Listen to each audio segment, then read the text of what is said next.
Well, hello everybody, and welcome to Vinyltreasures. I'm your host, Johnny G. John Galindo, coming to you live on this Saturday evening, January 31st, 2026.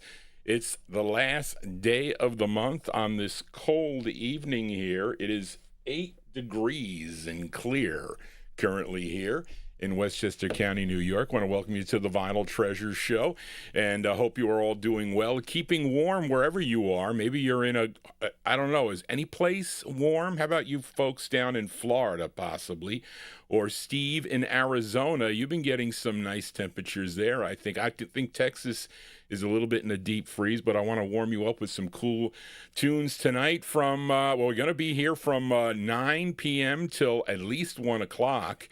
Got all your requests. I have my Collector Corner record of the week is in 1957, but I think I got 3 others that would qualify for that. When I say that, folks, it means that those are kind of like pricey records that maybe lots of the collectors of this type of music are looking for, and therefore they go for some bucks. That's what I call as a Collector Corner record, is what I say. But anyway, we got about 4 of those tonight, and one that I picked. But anyway, we opened up tonight. This is actually my pick. I was looking for a request Big Dave Swinger had by this artist, a jazz R&B tenor saxophonist born in Miami, Florida. He was nicknamed either Gator or a Gator Tail, but he recorded had 5 releases for the Atlantic record label. This was his 4th. From September of 1952, Willis Jackson and his orchestra there on a song entitled Gator's Groove. I think I have something by him on Deluxe too, by the way. Yeah, later recorded for Deluxe, also Prestige and True Sound too, I have him on. But there you go, our opener, September 52, Willis Jackson on the sax there and his orchestra. Gator's Groove is the name of the tune. The other one that Big Dave, you requested, I don't think I have. I've been looking for that one anyway. But we got all your requests tonight. Let's open up here with a flip side from last week as I open up the vocal portion with an Uptempo. This is actually a flip side from last week. I think it was Charlene. Charlene doesn't have it here. I think it was Chris Reed that requested the B side of this 45. Came out on Leo Rogers and Sid Archie's All-Star record label out of New York City. Last week we featured the B side. Charlene doesn't have it here. It was called it was called Give Me Your Heart. Okay. Thanks for that. Let me put this back on. But this is the intended A side. This was the side that Chris likes this side too, by the way. This side was heard when I used to listen to collector radio. I don't know if CBS FM played this. Maybe Don K. Reed or Norman Knight did. But I have this on a nice 78, Stone Mint 78 too. Sounds a tad better. Let's open up here from September 1956. Here are the Performers. Okay, the Performers. Now, this group included Gilbert Johnson, Joseph Washington, Perry Hayward, and the lead singer on this, Freddie Johnson, who wrote this tune from September 56. The Performers on All Star. It's called I'll Make You Understand. Here you go, the Performers. You know I love you, yes I do. I truly hope you love me too. Come with me, darling, I'll make you understand. We'll stroll together down Lover's Lane. Please have no fear, dear. Follow your hand. We'll be so happy now that you understand. I'm never gonna leave you. I'm never gonna let you get away from me. You are my heart's desire. I'll never let you go. We'll stroll together down Lover's Lane. Please have no fear, dear. Follow your hand. We'll be so happy now that you understand.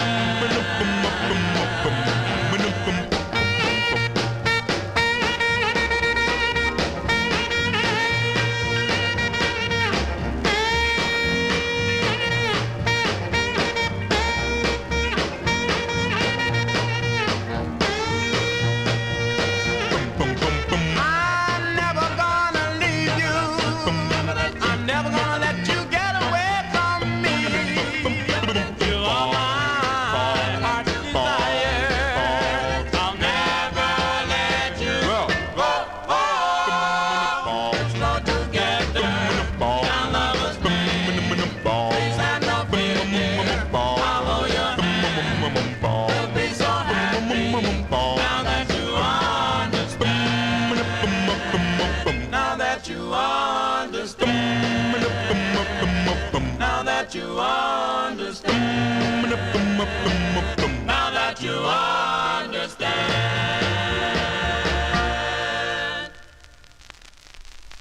As Johnny G. Johnny G is always going to get caught here in the beginning of the program here, as you know. But anyway, just let me make sure I got this. I don't back cue my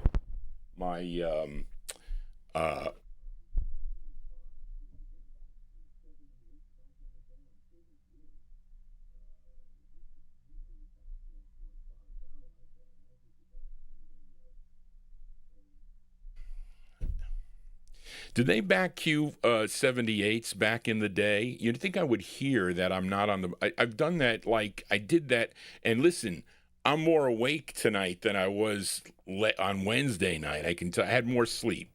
I had 6.5 hours sleep. That's pretty good for me. But my question was, did they back cue 78s, I think, on the radio stations? They probably did, because they don't...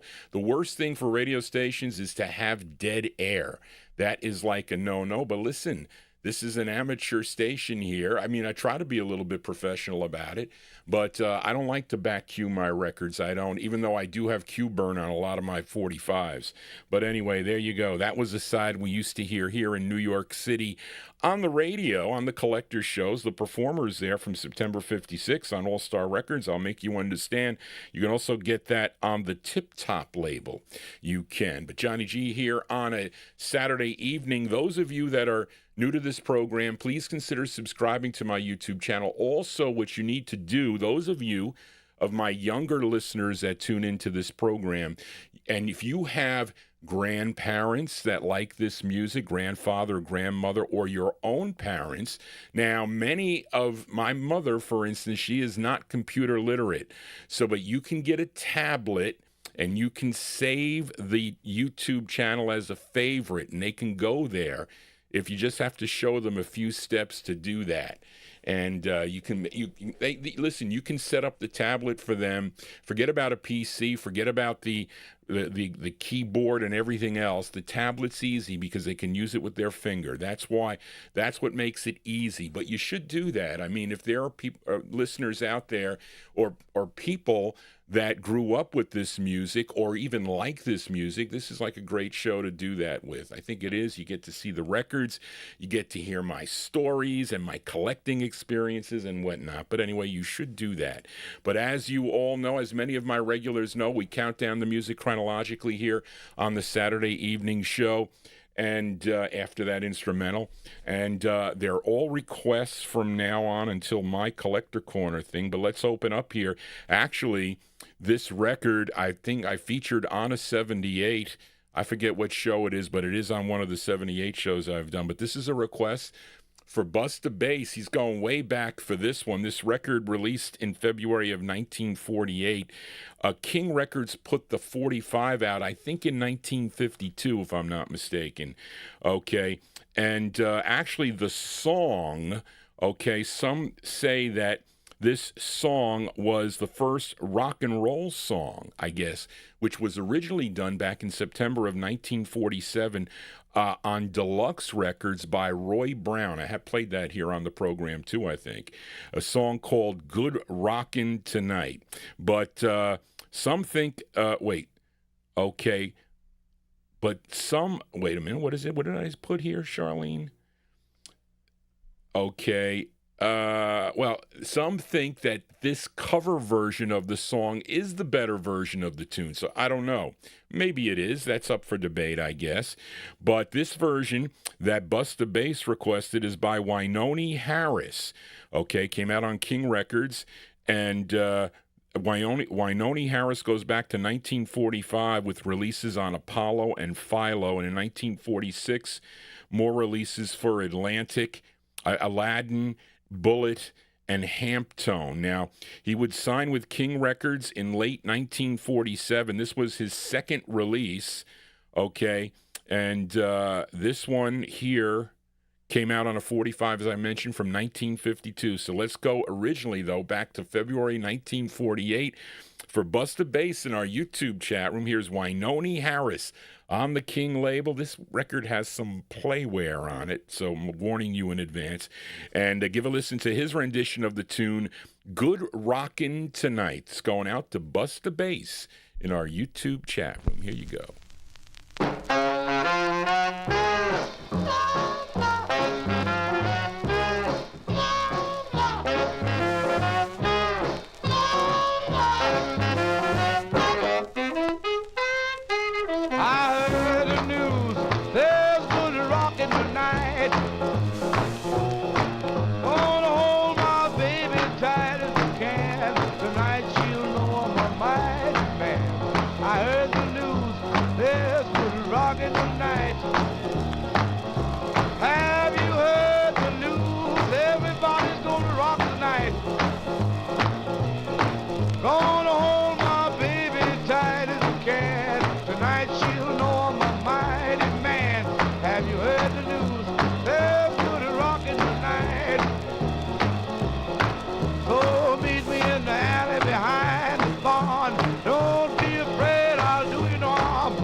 Away all my blues. Have you heard the news? There's good rockin' tonight. Rock, rock.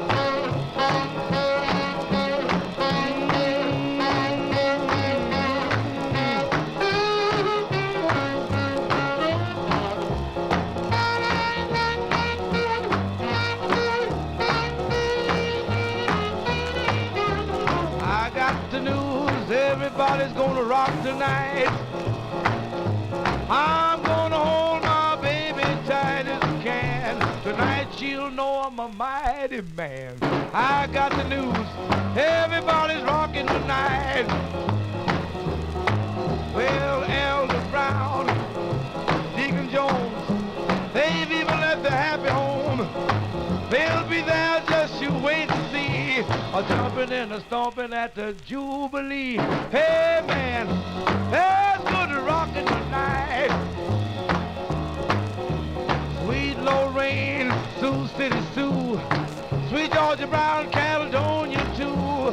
They'll be there jumping like mad.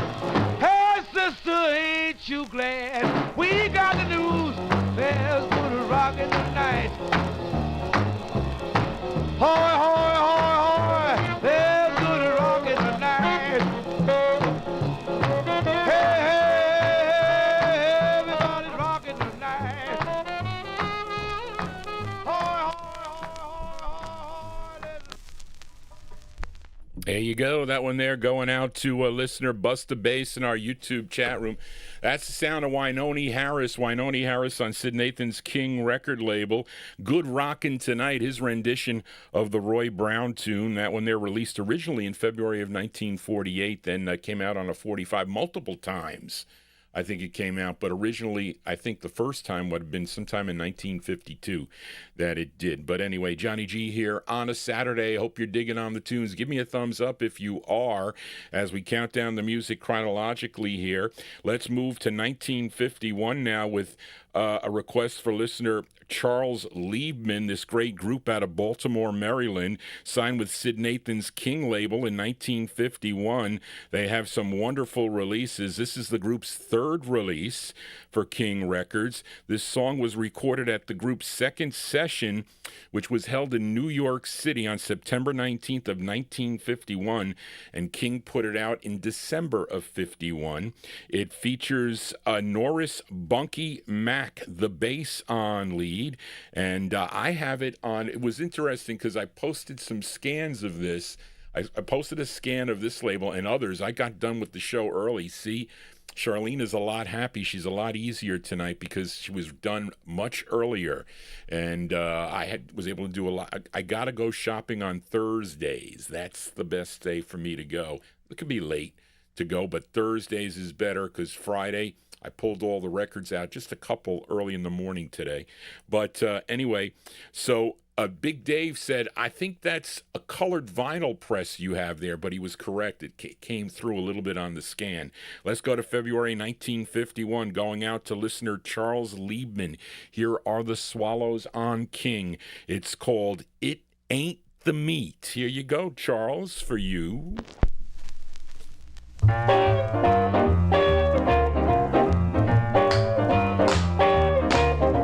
It ain't the meat, it's the motion.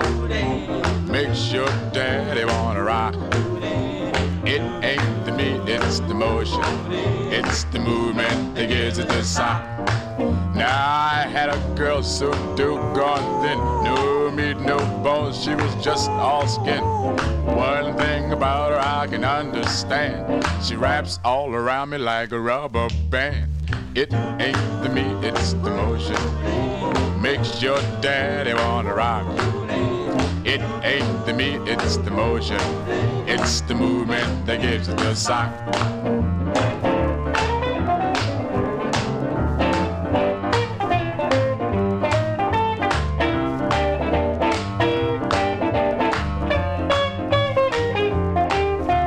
It ain't the meat, it's the motion.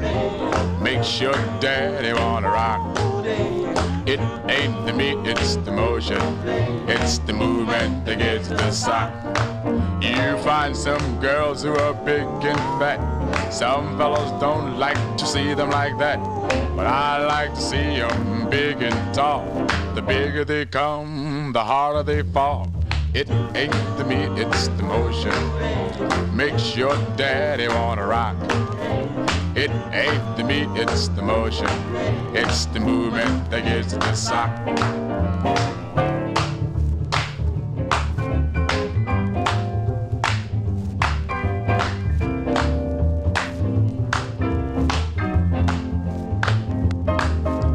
It ain't the meat, It's the motion. it ain't the meat, It's the movement.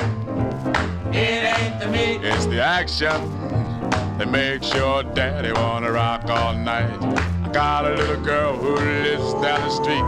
It ain't much of her, but she's mighty sweet. When she starts rocking, she don't wanna stop. It makes a man wanna blow his top. It ain't the beat, it's the motion. Makes your daddy wanna rock.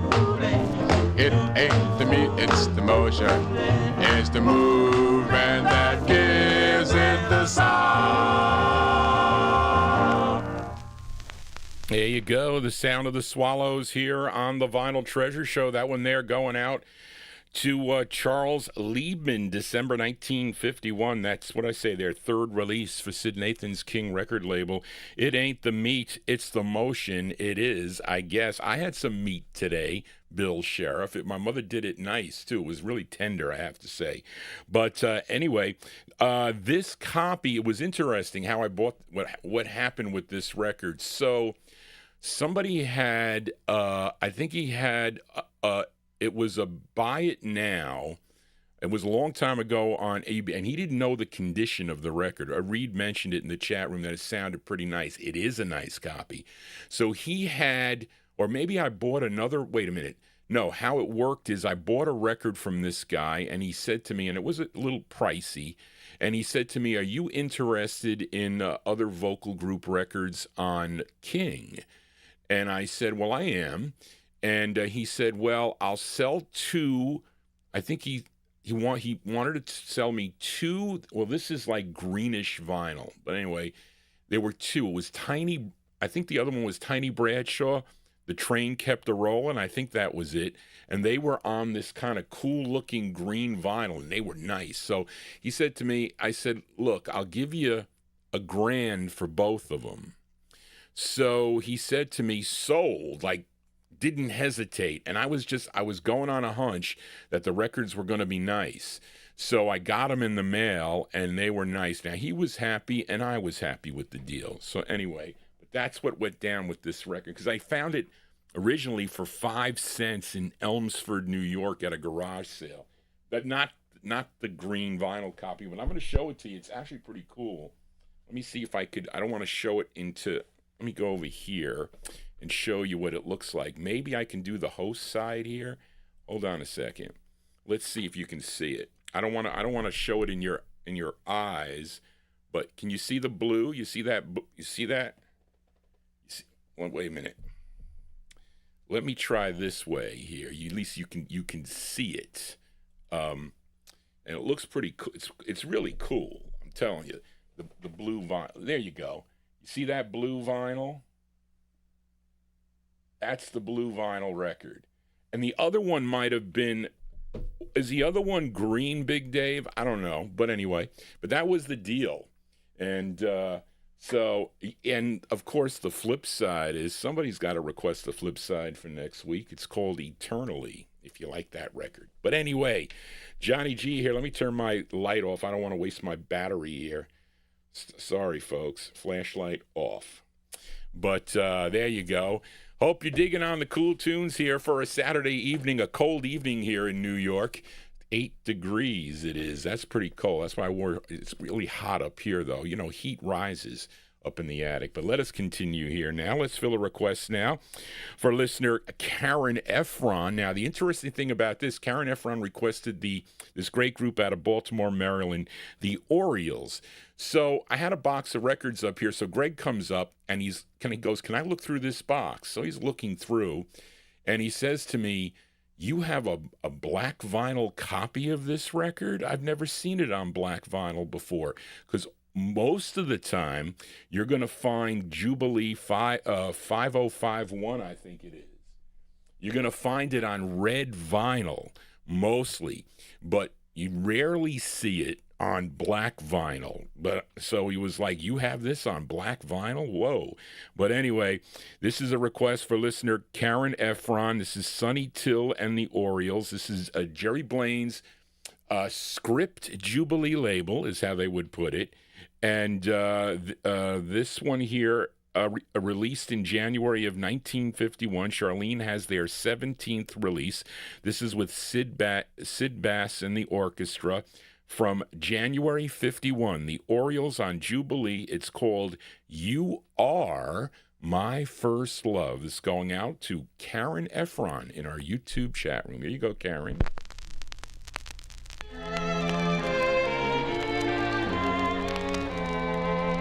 You are my first love,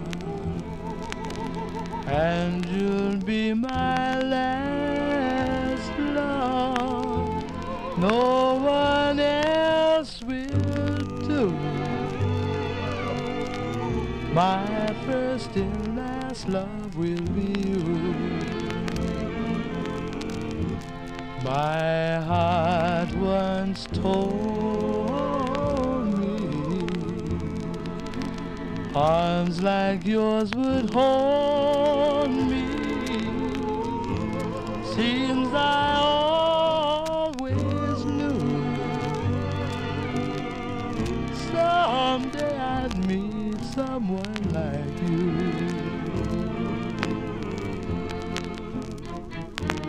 And here you are, so close to me.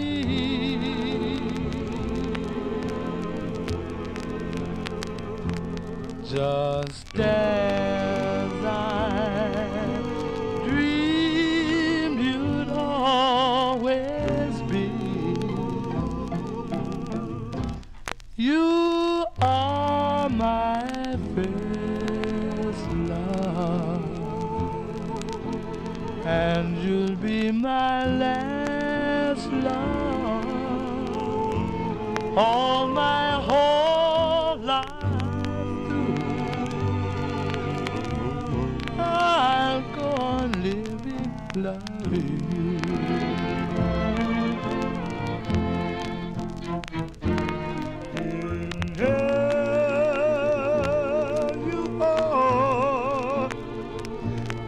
So close to me, just as, yes, I always dreamt you'll be. You are my first love, and you'll be my last love, all my whole life through. I'll go on living, loving you.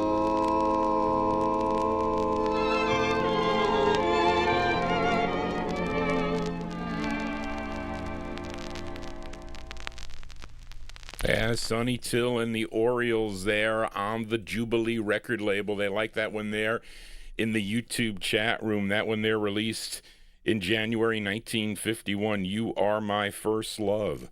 That's a cool record on the Jubilee record label. The other side is the, it's called I Miss You So is the other side of the 45. But anyway, let us continue here in the Vinyl Treasure on the Vinyl Treasure show. Let's go to we're gonna move into 1952 now. Interesting record here. Now, last week I played a request for, I think it was it Record Ralph? Yeah, it was for Record Ralph. He requested Bill Haley and the Comets. I played a song called Rock the Joint that was on the Decca record label, from 1957. And that prompted listener Delwood Jeff to request the first version of the tune. And that came out in April of 1952 on Essex Records. Okay, and it was Bill Haley with the Saddlemen on that release. And listen closely to the guitar riff sometime in the middle of the record here, because it reminds you of another record that he would record later in his career. But this one here was a number 4 record on WPEN if you were listening in Philadelphia, PA. Let's go to April of 1952 for Bill Haley with the Saddlemen on the Essex record label and the first issue of Rock The Joint. This is for Delwood Jeff. Here you go, Jeff, for you. We're gonna tear down the mailbox, rip up the floor, smash out the windows and knock down the door. We're gonna rock this joint, we're gonna rock this joint, we're gonna rock this joint, we're gonna rock this joint tonight. Well, 6 times 6 is 36. I ain't gonna hit for 6 more licks. We're gonna rock this joint, we're gonna rock this joint, we're gonna rock this joint, we're gonna rock this joint tonight.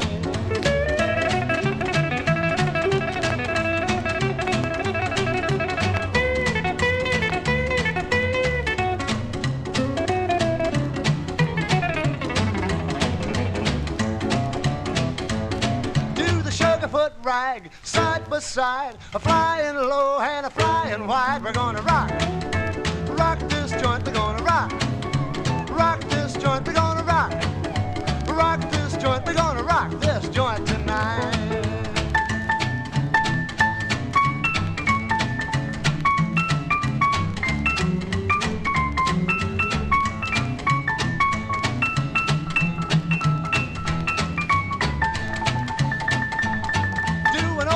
Jones and a Virginia reel. Just let your feet know how you feel. We're gonna rock this joint, we're gonna rock this joint, we're gonna rock this joint, we're gonna rock this joint tonight.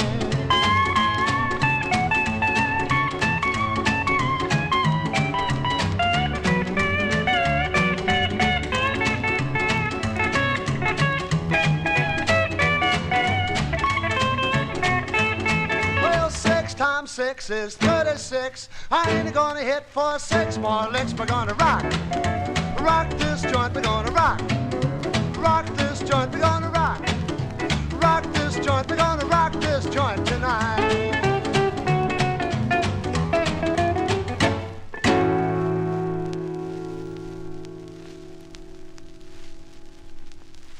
Yeah, that's going out to a listener, Delwood Jeff. That is a Bill Haley, not with the comments, although some of that stuff was put in Rock Around the Clock. But this is April 1952, and then they would cover this record also in 1957, 5 years later.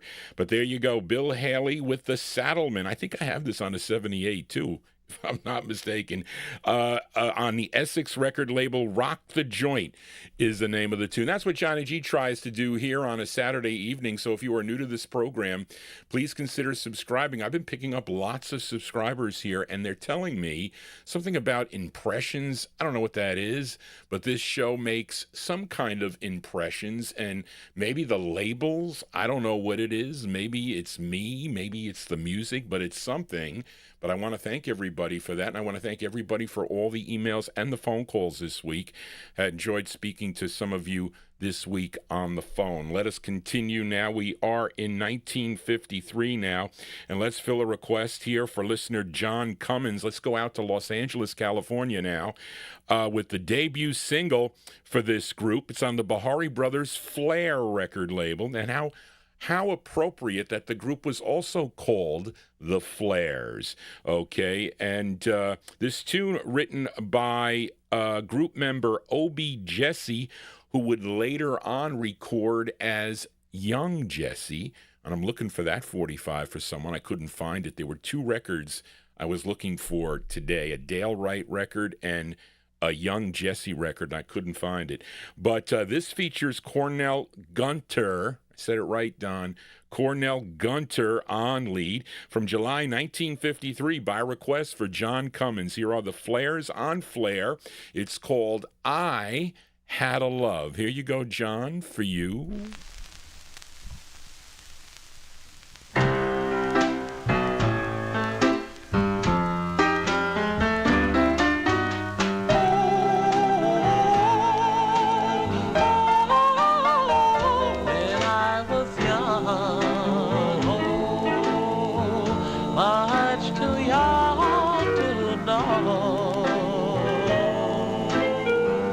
How a love affair should go.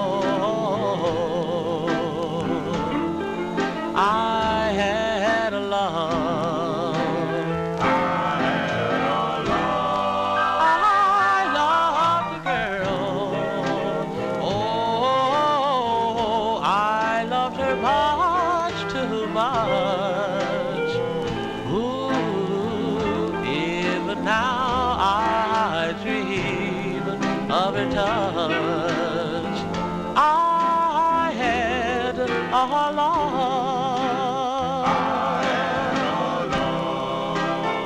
Well, she told me she would never leave our home. I would be so all alone.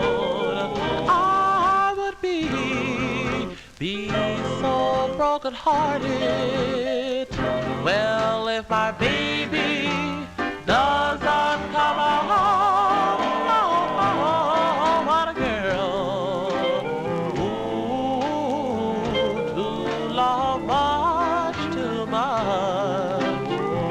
Oh, yes, even now I dream of her touch. I had a love.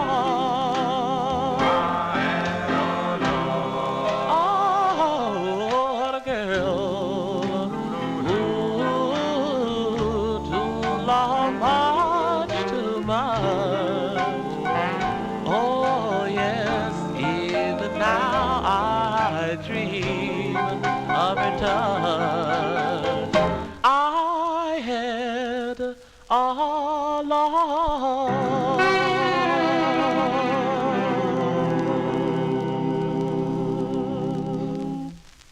Yeah, hold on a second, folks. I gotta change the needle for this next record. I was chatting with you gotta play. Hold on. Whoops. I got it right, Johnny. You got the thing right. Hold on a second. Make sure. I'm rushing through this thing. Here we go. Don't want to mess this up. You got to play this next record.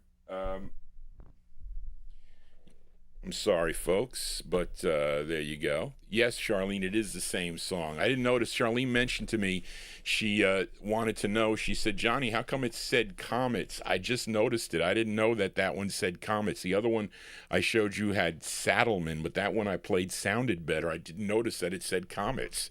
So maybe that is a later press, although it doesn't look it. Maybe it's a 55 press, possibly. I don't know. But anyway, I like that record a lot. Sound of California here on the Vinyltreasure Show. That's going out to John Cummins. That is Cornell Gunter on lead from July 53. The Flares on Flare, their debut single, I Had a Love. That also comes out like on a dark maroon maroon label, which is not the first press. That lighter red, not maroon, is the first press. Johnny G here on a cold Saturday night. Ow, as I hurt my knee on this. But anyway, let us continue here. Now let's fill a request. We're still in 1953. Fill a request for listener Daniel Kubak. Yeah, we'll tell you that the 78 of this, which I have featured a few times on the program, plays much better than the 45. And this is on red vinyl too, but I had to change the needle for this. Okay, and this group hails from Brooklyn, New York. Now, Louis Silvani calls this, well, not this side, calls the flip side classic group harmony, Charlene. Although this side's okay. That was for the flip, Charlene. I shouldn't be for this side. But anyway, this is on Herman Siegel's Timely label. And this features Earl Curtin, Kirton on lead. This is from February 53. The group is called the Gay Tunes. It's on Timely Records. It's for Daniel Kubacki. It's called Why Leave Me This Way. Here you go, Daniel, for you. Let me get this right. Don't hit it too hard, Johnny. See, when you change the needle, you have to be careful. Because, hold on a second.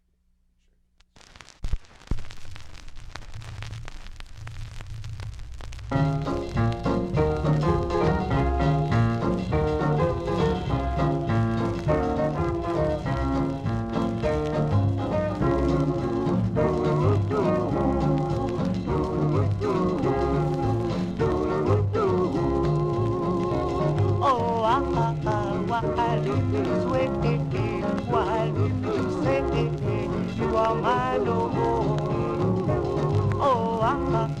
why must I, why must I, why do I feel this way?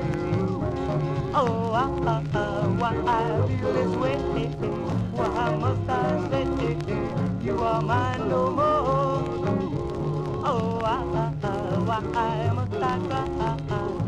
must I, why do I feel this way?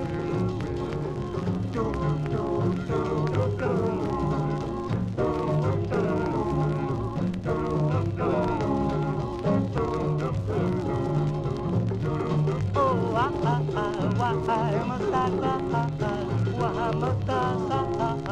do I feel this way? Oh, why I feel this way? Why must I say you are mine no more? Oh, why I feel this way? Why must I say you are mine and more?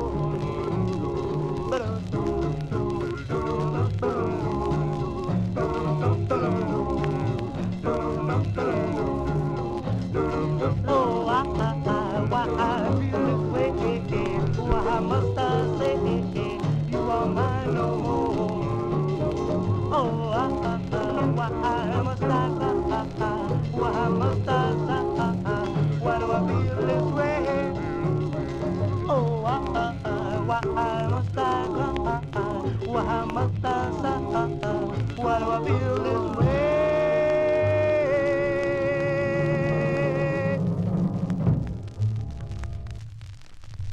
Yeah, there you go. That one there going out to listener Daniel Kubacki in our YouTube chat room. That's the sound of the Gay Tunes.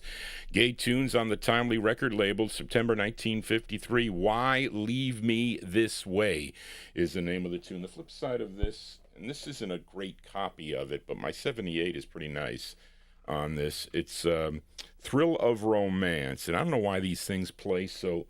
They just play horrible, and it's funny because if a dealer might not know, they'll put it on their set, and they'll say, "Oh, this is like VG minus." It really isn't. It's because you can't play that with a 45 needle. You have to use a 78. But I got to make sure I change that. No, we are amateurs here, Jersey Fool, because I don't get. If I was getting paid, it'd be a different story. But I'm not getting paid, so I can do what I want here. Right? That's the one good thing about having your own podcast. You have no controls. I mean, I tried it. I'm not a professional. I'm an accountant by history. I mean, I do this for fun, listening to my records, and that's basically what we're doing, and I'm playing all the requests here. That's what we do here on a Saturday evening, so I can change the needle or whatever, or scratch it or whatever I want here, and that's what we do on a Saturday evening. Let us continue here. Let's fill a request now for listener Julian McCroy. Now, all the listeners out there who have this on a 78, listen closely, because I think this might be different than the 78. So listen closely, you collectors of 78s. This great group out of Washington, D.C., they would have 22 releases on the Atlantic record label between 1951 and 1958. And, well, it can be a little longer than that, technically, we'll say. But this was the group's 7th release, okay? A big #2 R&B hit for the group. And it features Charlie White on lead. This is by request for Julian McCroy. He loves the Clovers. The Clovers from June 53 on Atlantic Records. It's called Good Lovin'. Now, I think this is different than the 78. So you folks out there that have a good ear, you let me know. Here you go for Julian. Good Lovin'.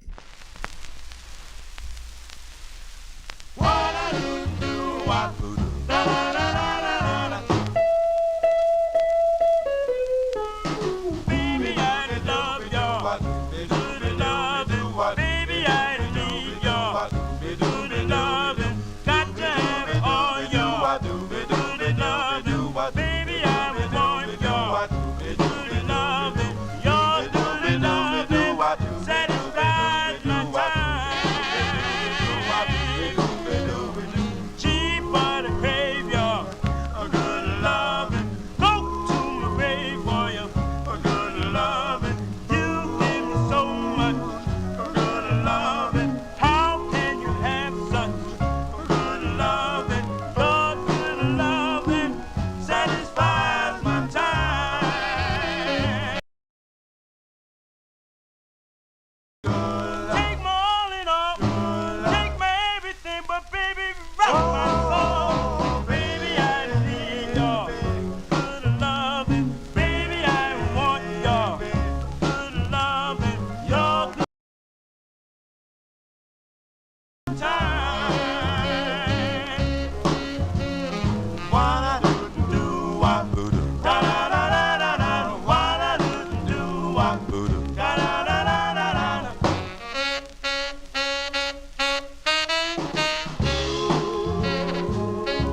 Yeah, there you go. That one there going out to listener Julian McCroy.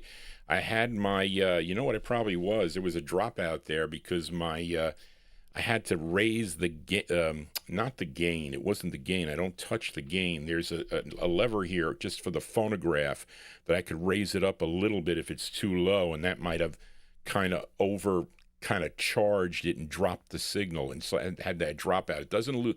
I don't understand. It was fine. It's been fine for the last couple of weeks, but that's been a while since we had that. But anyway, there you go. The sound of the Clovers there, and that is with Charlie White on lead. And John Ronayne says it is a different version. I wonder what the reissue from the '76 sounds like. If it's this one or the '78 version, because there are different cuts on those reissues that came out that Atlantic did. Somebody had a project with Atlantic and put out a whole slew of cool records, old records by that were on the yellow, and they actually put them on yellow and black Atlantic labels, but they have the fan on them. And so many people on the on eBay don't know that they're from 1976 or whatever year it was in the 70s, and they sell them as first presses. So you have to be careful about that if you are buying these records, originals, that is. But there you go for Julian McCroy, June 53, The Clovers on Atlantic. Good Lovin' is the name of the tune. Let us continue here, and we are in the 1954 block now. Let's fill a request for Gary Spring in our YouTube chat room. This singer originally from Charlotte, North Carolina, and it's funny because on the oldie stations, okay, they would say that he was a one-hit wonder. Well, I guess if you want to talk about that, I don't consider someone that has a lot of releases a one-hit wonder, but maybe if you want to call it a hit, I don't know. That's really unfair because sometimes a lot of their records get played regionally, and they are hits in those certain markets. But I knew because when I used to listen to, I don't know what station, maybe it was CBS, I don't know, they would say one-hit wonder. It's not the case with this singer, even though he did have a big hit. Okay, a number one song called Kansas City, okay, on Bobby Robinson's Fury record label. He had lots of releases during his career on many labels. Began recording back in 1952 through the late 1970s. Had over 42 releases on 45, and he had 6 on Herman Lubinsky's Savoy record label. This was his first. Okay, and this is actually a cover tune. This song was first done by Terry Fell and the Fellers in March of 1954. Is that true, Charlene? On the X label? What are the writer credits on this? Yes, that is correct because Terry Fell wrote the record. That's interesting. But anyway, very good, Charlene. September 1954, here is Mr. Wilbert Harrison. Wilbert Harrison on Savoy Records. It's going out to Gary Spring in our YouTube chat room. It's called Don't Drop It. Here you go, Gary, for you. Wilbert Harrison.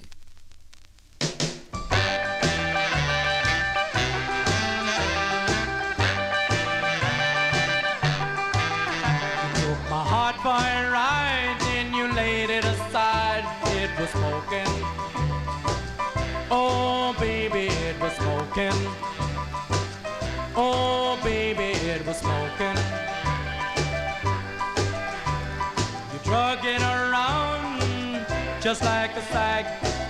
When you came, dragging it back, it was broken. Oh, baby, it was broken.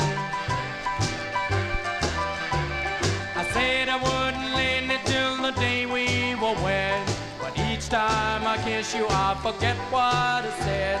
I let you keep it tonight if you hold it real tight, and please don't drop it.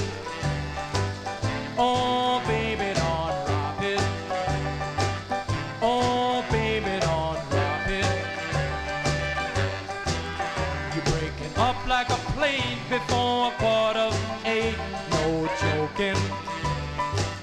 Oh baby, I'm not joking. Oh baby, I'm not joking. You peep through a crack while I go pacing it back. It was broken. Oh, baby, it was broken. Oh, baby, it was broken.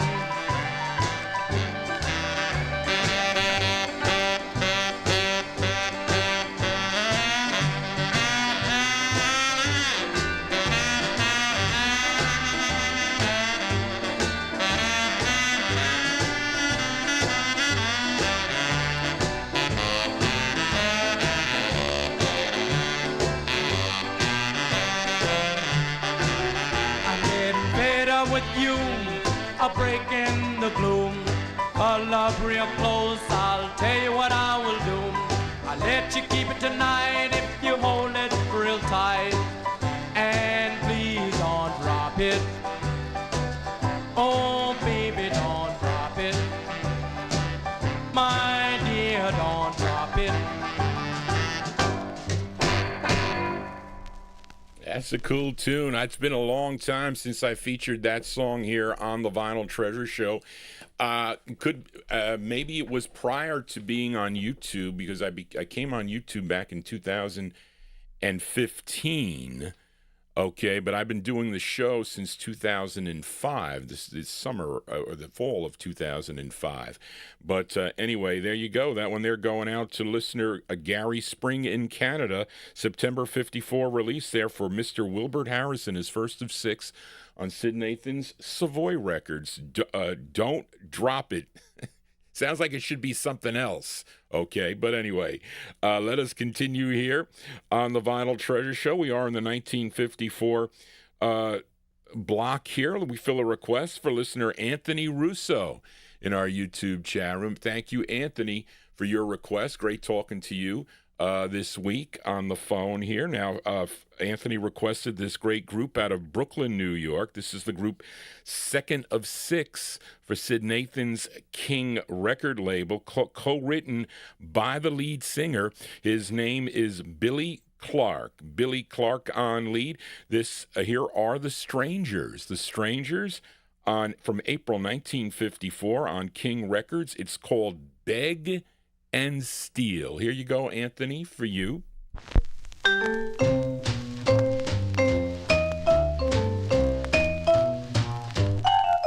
I just found a girl who can make me beg and steal. Why do you beg and steal? I just found a girl who can make me beg and steal. Why do you beg and steal? I just got 6 months for stealing that Oldsmobile. She's my kind of girl and love the way she loves. Yeah, she's my kind of girl and love the way she loves. When we are together, believe we don't divorce. Yes, beg still, baby, beg still. Beg still, baby, beg still. Beg still, baby, beg still. Beg still, baby, beg still. Beg still, baby, beg still. Beg still, beg still, beg still.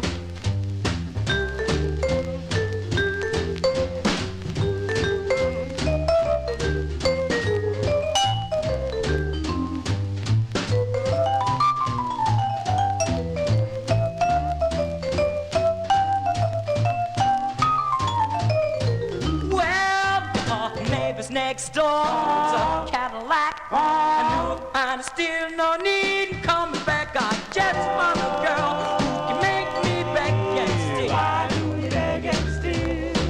I just got 6 months for stealing that Oldsmobile. Yes, and she makes me.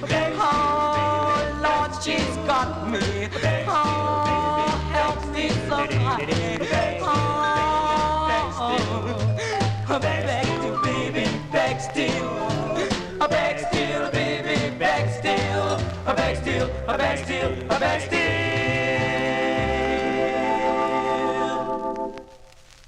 Yeah, that one there going out to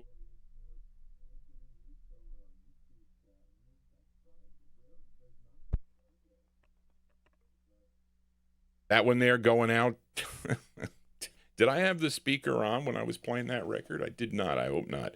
But that one there going out to listener Anthony Russo in our YouTube chat. JohnnyG's really forgetting to turn the mic on. But there you go. That's the sound of The Strangers. The Strangers from April 1954. They're second of six for Sid Nathan's King label, Beg and Steal. What normally gets played is Blue Flowers, is the side that often gets played on the collector shows, but not that side. Great request there, Anthony, for that. Let us continue now on the Vinyl Treasure Show. We are in the 1954 block, and let's fill a request for listener John Ronayne in our YouTube chat room. This is actually a B-side from last week. Featured Etta James and the Peaches last week for Ed Brown on the Modern record label. Her hit side called The Wallflower. Okay, and John Ronayne requested the flip side. It's an excellent ballad written by her friend Phyllis Otis. Richard, wait, is he on this side? Yeah, Richard Berry also singing on this side, too. Let's go to December of 1954. Etta James and the Peaches going out to John Ronayne in our YouTube chat room. It's on Modern Records. It's called Hold Me, Squeeze Me. Here you go, John, for you, Miss Etta James.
Yeah, Jersey Fool, I got my mic on now.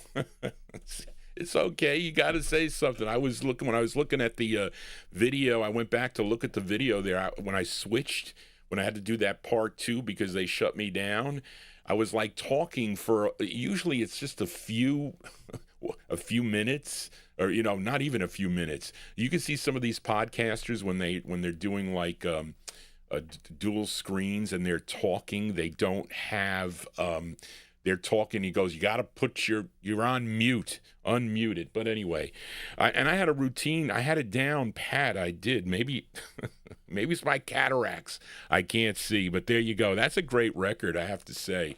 Great B-side there, Miss Etta James and the Peaches, December 1954. Even though that one plays pretty decent, lots of times these moderns and RPMs, They don't play that great. The 78s sound phenomenal. That is a fact, Big Dave, for sure. But that's the flip side of the Wallflower. That's Etta James and the Peaches with Hold Me, Squeeze Me, and Richard Berry in there, too, on the Modern label, going out to John Ronayne. Let us continue now. And last week I messed up, too, for Mike Sape. Okay, I played the wrong Hollywood Flames record for him, but we're going to play that this week when we get into, 58 or 59. The biggest block tonight is the 1955 block. That's the biggest block. The second biggest block is the 58 block. But anyway, I told Mike, I said, Mike, because of Johnny G's errors, which I make every show, you get an extra request. So Mike Sape is making the most of his requests here tonight, and he requested this group from Omaha, Nebraska, and he wants to send this one out to Lenny G, who I was in communication with, Lenny G and Rob B, who hopefully will be back with us once he gets his computer settled up, so he'll have to hear this on the archive. But this group from Omaha, Nebraska, they first recorded as a gospel quartet. They at the Omaha's Technical High School. Then their manager, Paul Allen, persuaded Johnny Otis, who was passing through Omaha, he was on tour or whatever, to listen to them, and Otis liked what he heard and asked them to join his traveling show. Now, Johnny Otis came up with their name. He said, well, we're going to call you the Sultans, okay, and asked them to sing, was it this song, Charlene, or the flip side? I think it was the flip side, not this side. But it's the group's first of four for Don Robey's Duke record label, and... hold on a second, folks.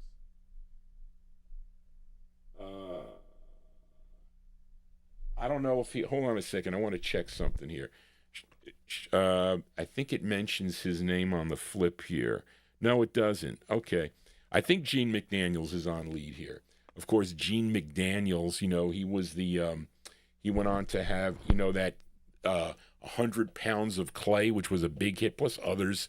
Tower of Strength and whatnot in the early 1960s for Liberty, but he was a member of this group. I think he's the lead singer on this. Wait a minute. No, it says, let me see.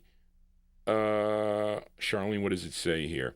This is the first of four, the group on Don Robey's Duke label. Gene McDaniels, who had solo hits in the early 60s, like 100 Pounds of Clay, plus others, was a member of this group, but he's not on the lead here. Okay, the lead singer on this side is Willie Barnes. I thought so. Willie Barnes. And this is from March of 1954. This is by request for listener Mike Sape in our YouTube chat rooms, going out to Lenny G and Rob B. The Sultans on Duke. It's called Good Thing Baby. Here we go. The Sultans for Mike.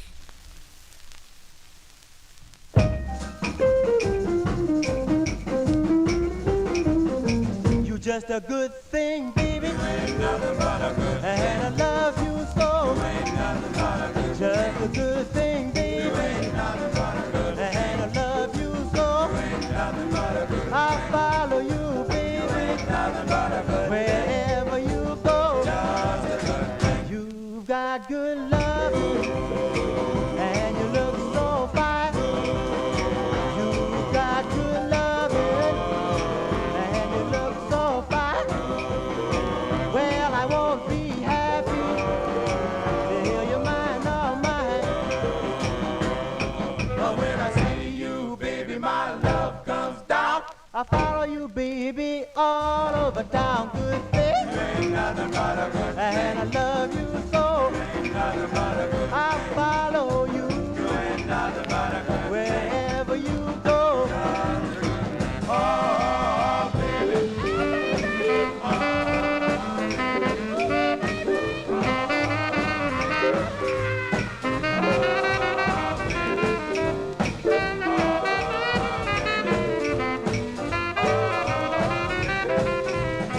You're just a good thing, baby. And I love you so. Just a good thing, baby.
There you go. That one there going out to Mike Sape in our YouTube chat room, and I had to upgrade this one. I won this in a Don Folletti auction. Yeah, this was the only thing that my copy of this was wrecked. This one plays great, immaculate copy of this on the Duke record label. Those are the Sultans there. Sultans from March 54 on Duke Records.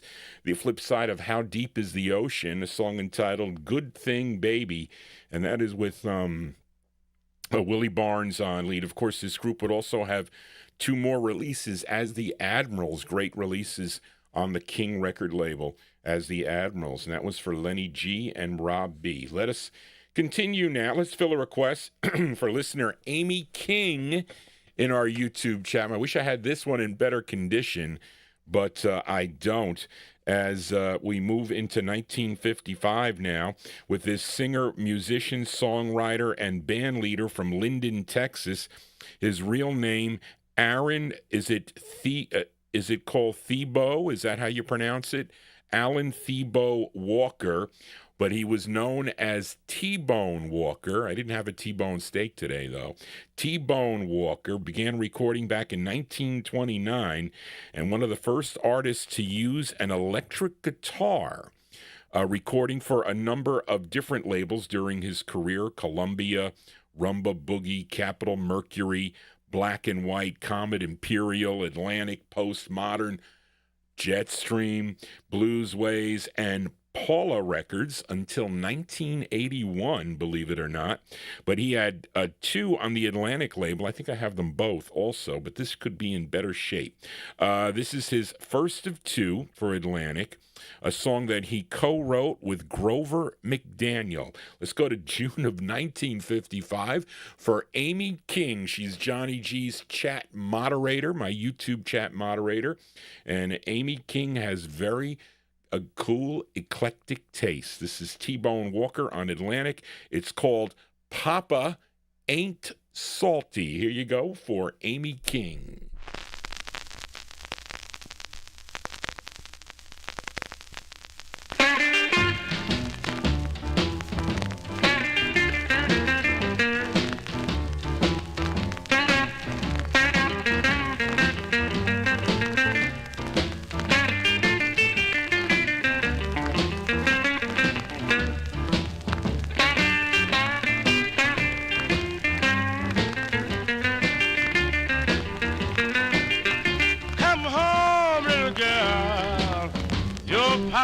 Salty no more. Come home, little girl. Your papa ain't salty no more. I need your love, and I swear I miss you so. I know I was wrong, and I know I've caused you pain.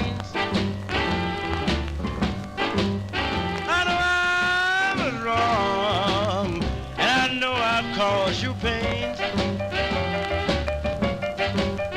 I'm sorry, pretty baby, I won't do that again.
sorry no more.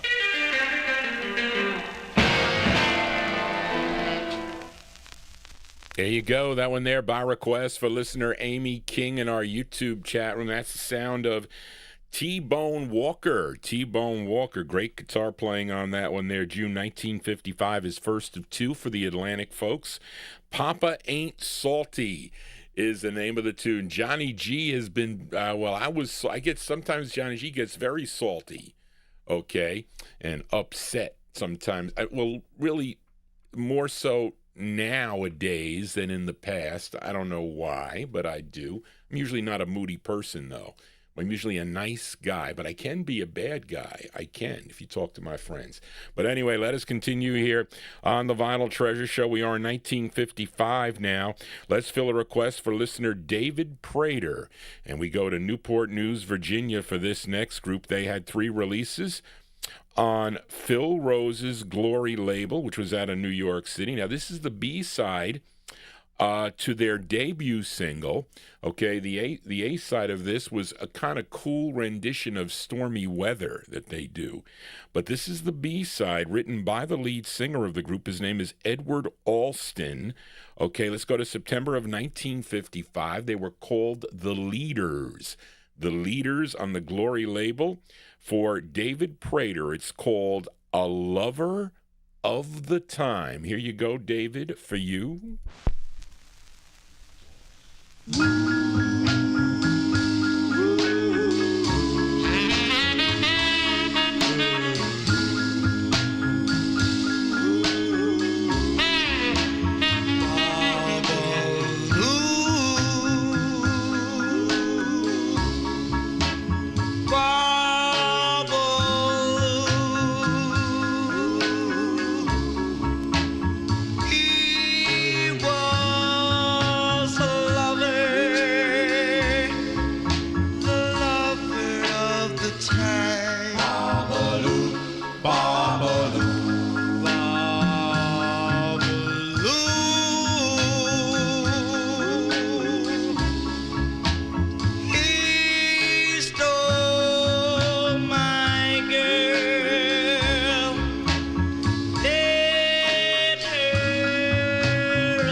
Now, a lazy segue would be for me to go into Babalu's Wedding Day by the Eternals, but we're not going to do that.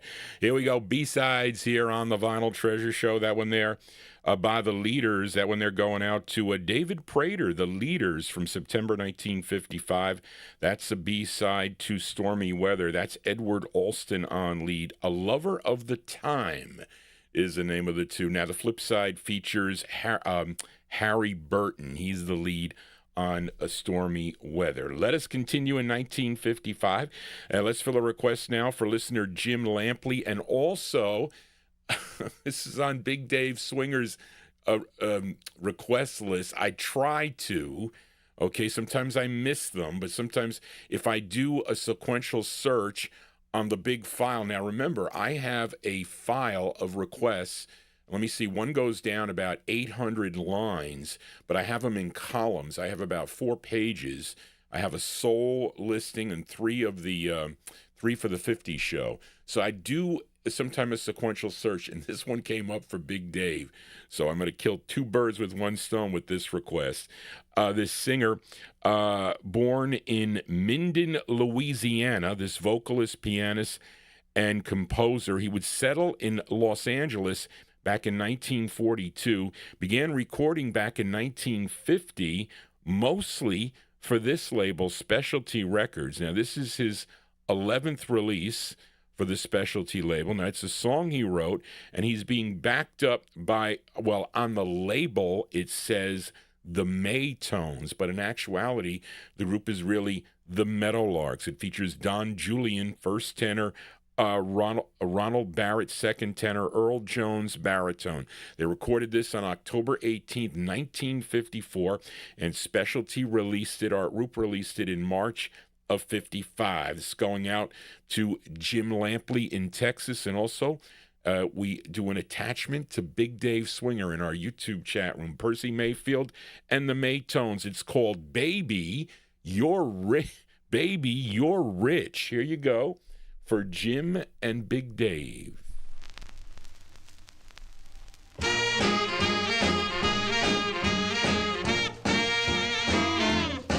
And when you're young, lovely and healthy, you don't need money to be wealthy. For you were born rich. Wow! Baby, you're rich. You don't need tin mix and a Cadillac car, 8 Great Danes and a Jaguar, 'cause you're rich. Rich! Baby. Ooh, wow! Baby, you're rich. Your face is so priceless, and your love mean everything.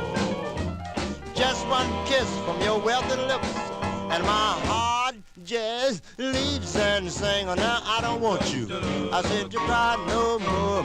Your tears are too valuable to overflow. You're rich, rich, baby. Ooh, wow! My baby, you're rich.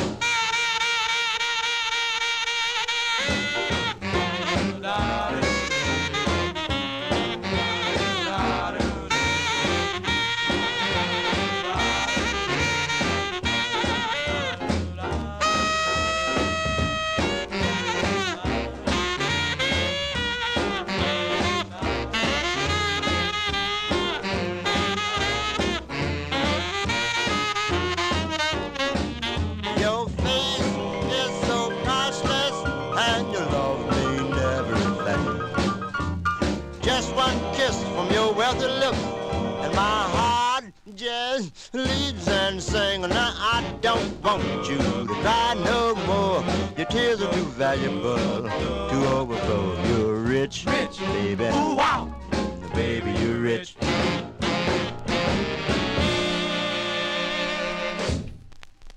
There you go. That one there going out to Jim Lampley in Texas. Also going out to a Big Dave Swinger. Whoops, let me get to the... You see, John G has to do everything here. I multitask here on a Saturday evening. That one there for... I lost my place, too. Those are Percy Mayfield and the Maytones, a.k.a. the Meadowlarks, March 1955 on Art Roop Specialty Records out of Los Angeles, California. Baby, You're Rich is the name of the two. Now, you have to be a little bit rich to buy some of these 45s, you do. Maybe some have gone down in price a little bit. A lot of the earlier stuff has become available, as it's unfortunate that some of the collectors have since passed away and their collections have become available. One of those was Greg Surik, and he wasn't an old guy either. He was a year older than me, and I'm 67, so he was a year older than me, and it was unfortunate. But anyway, what was I saying?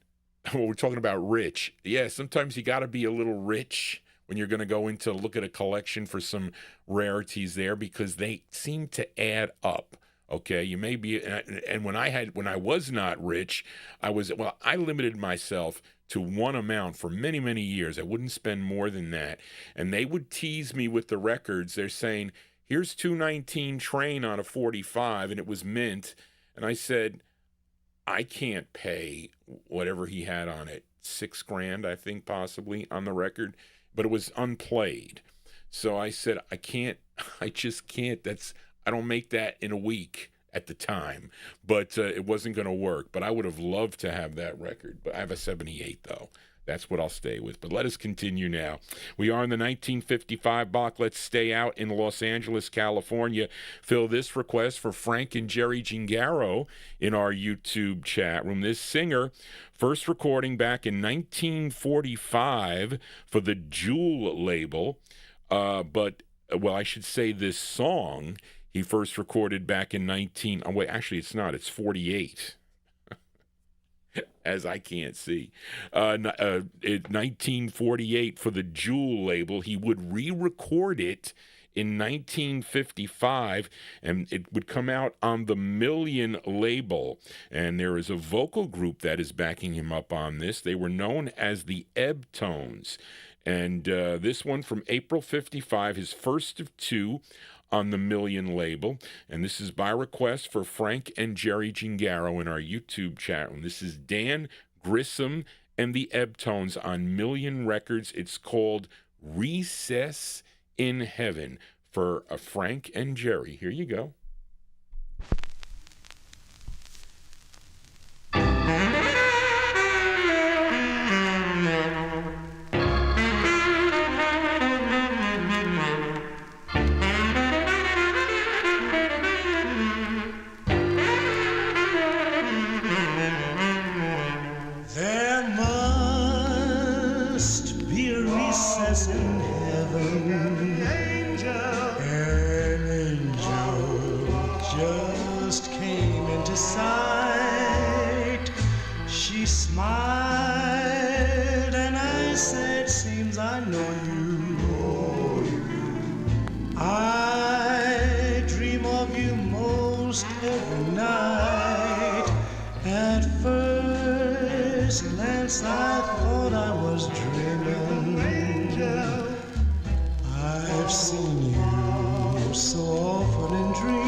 Find love with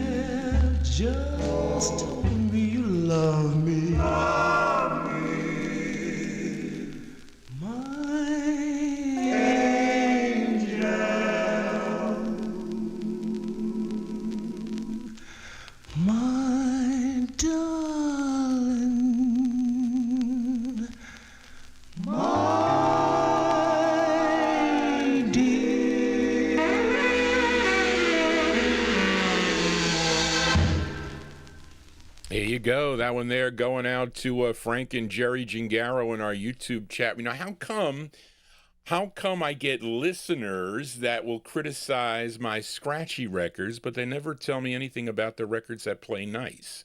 I don't know. Why would they point that out to Johnny G? I don't know. But anyway, that's a great tune. That one there going out to Frank and Jerry. A great sound there. Dan Grissom and the Ebtones. April 1955, their first of two on the Million record label. Recess in Heaven is the name of the tune. Now, Frank Gingaro, you can hear him tomorrow along with his partner, Gordon Skagberg. They are hosts of the Rhythm and Blues Serenade. That show airs Sunday afternoons beginning at 3 p.m. to 5 p.m. That is on WRHU-FM 88.7. That's Hofstra Radio. They will be live tomorrow. Don't have to worry about the weather. There still may be snow on the ground, but at least the roads are clear, so you'll be able to hear Frank and Gordon tomorrow. And you can hear it on the web at WRHU.org. Check out the program.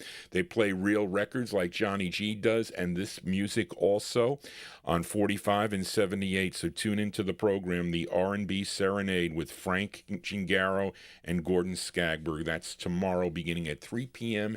Eastern Time. And there you go on WRHU Radio.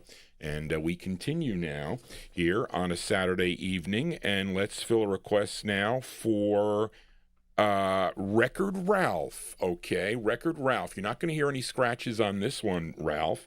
Okay, as we go back to Sid Nathan's, this time Federal record label. And he requested Billy Ward and his Dominoes. This is actually an answer tune to a tune written by Billy Ward and in collaboration with their manager, Rose Marks, as they wrote a number of songs for the group. And this isn't really an answer tune to the group's earlier R&B hit, 60-Minute Man. It's their group's 16th release for the Federal record label. It features the bass lead of Cliff Givens. This one from February 55 by request for Record Ralph. In our YouTube chat room, Billy Ward and his Dominoes with Can't Do 60 No More. Here you go, Record Ralph, for you. Look who's coming down the street. It's the 60-minute man. Doesn't he look bad, though? Yes, he does. We have some girls we want you to meet, Dan, but you look terrible.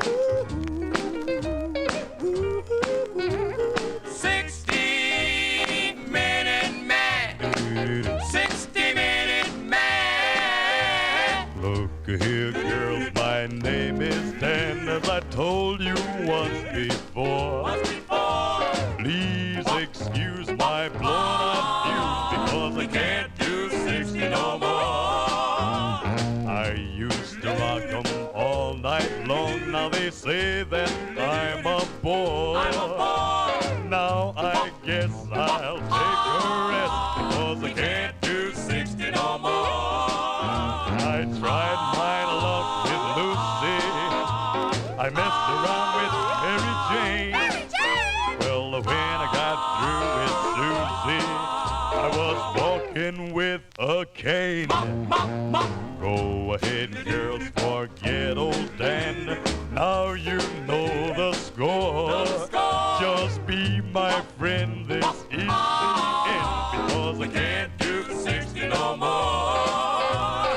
He can't do 60 no more. No. He can't do 60 no more. Please excuse my blowing out fuse, you know Because he can't do 60 no more. He can't do No, I can't do it. Yeah. He can't do 60 no more. Now I guess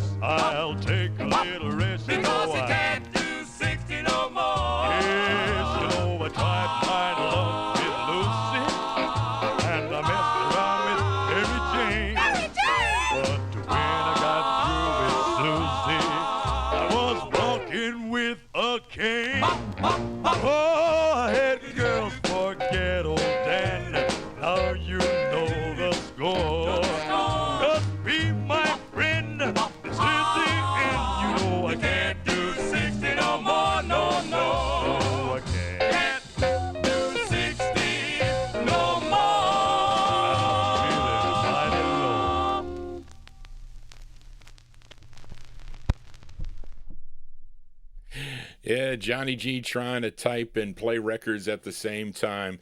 But anyway, there you go. Answer tunes here on the Vinyl Treasure Show. That one there, Billy Ward and his Dominoes. That's Cliff Givens, the bass lead on that, February 1955. That one there.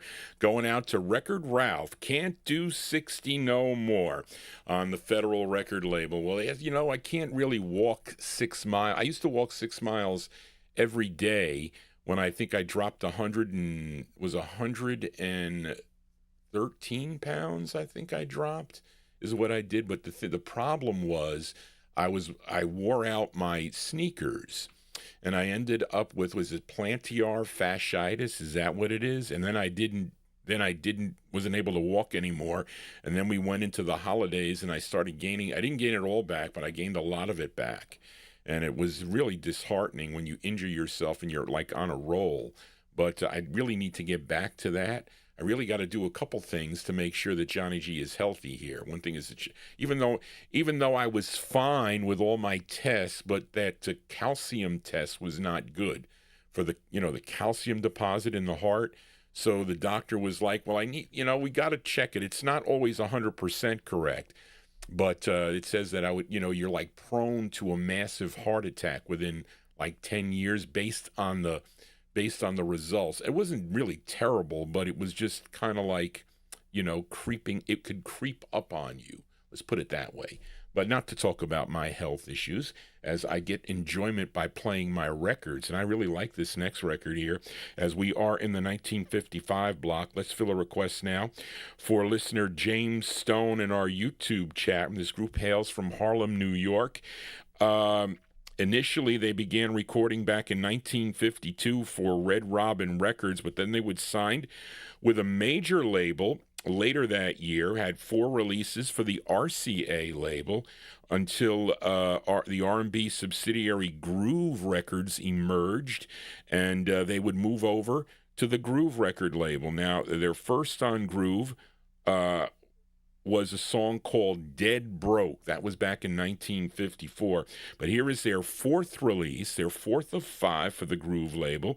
It features Charlie Hughes on lead, and this is one of my favorite tunes by the group on Groove from April 1955, going out to James Stone in our YouTube chat room. Here are the Dewdroppers. Dewdroppers on Groove. It's called Give Me Some Consideration. Here you go, James, for you. Give me some consideration, though you found somebody new. Give me some consideration. It's the least that you can do. Can't you see the situation? I still love you honestly. Give me some consideration, even though you don't love me. Since you got me caught in the middle, I'll do anything you say. I'll even play second fiddle if it has to be that way. You're my only consolation. That's why I keep asking you. Give me some consideration. That's the least that you can do. Since you got me caught in the middle,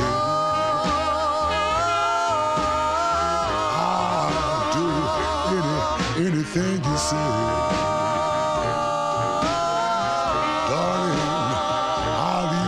second fiddle.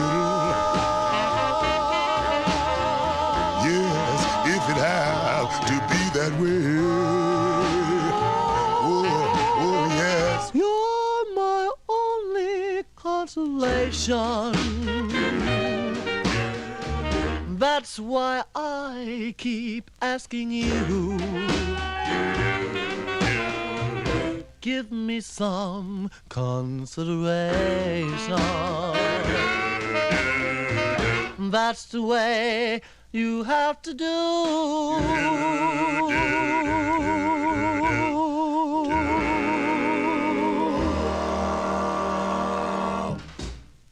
There you go. That one there going out to James Stone in our YouTube chat room. The sound of the Dewdroppers. Dewdroppers from April 1955. It's on the Groove record banner there.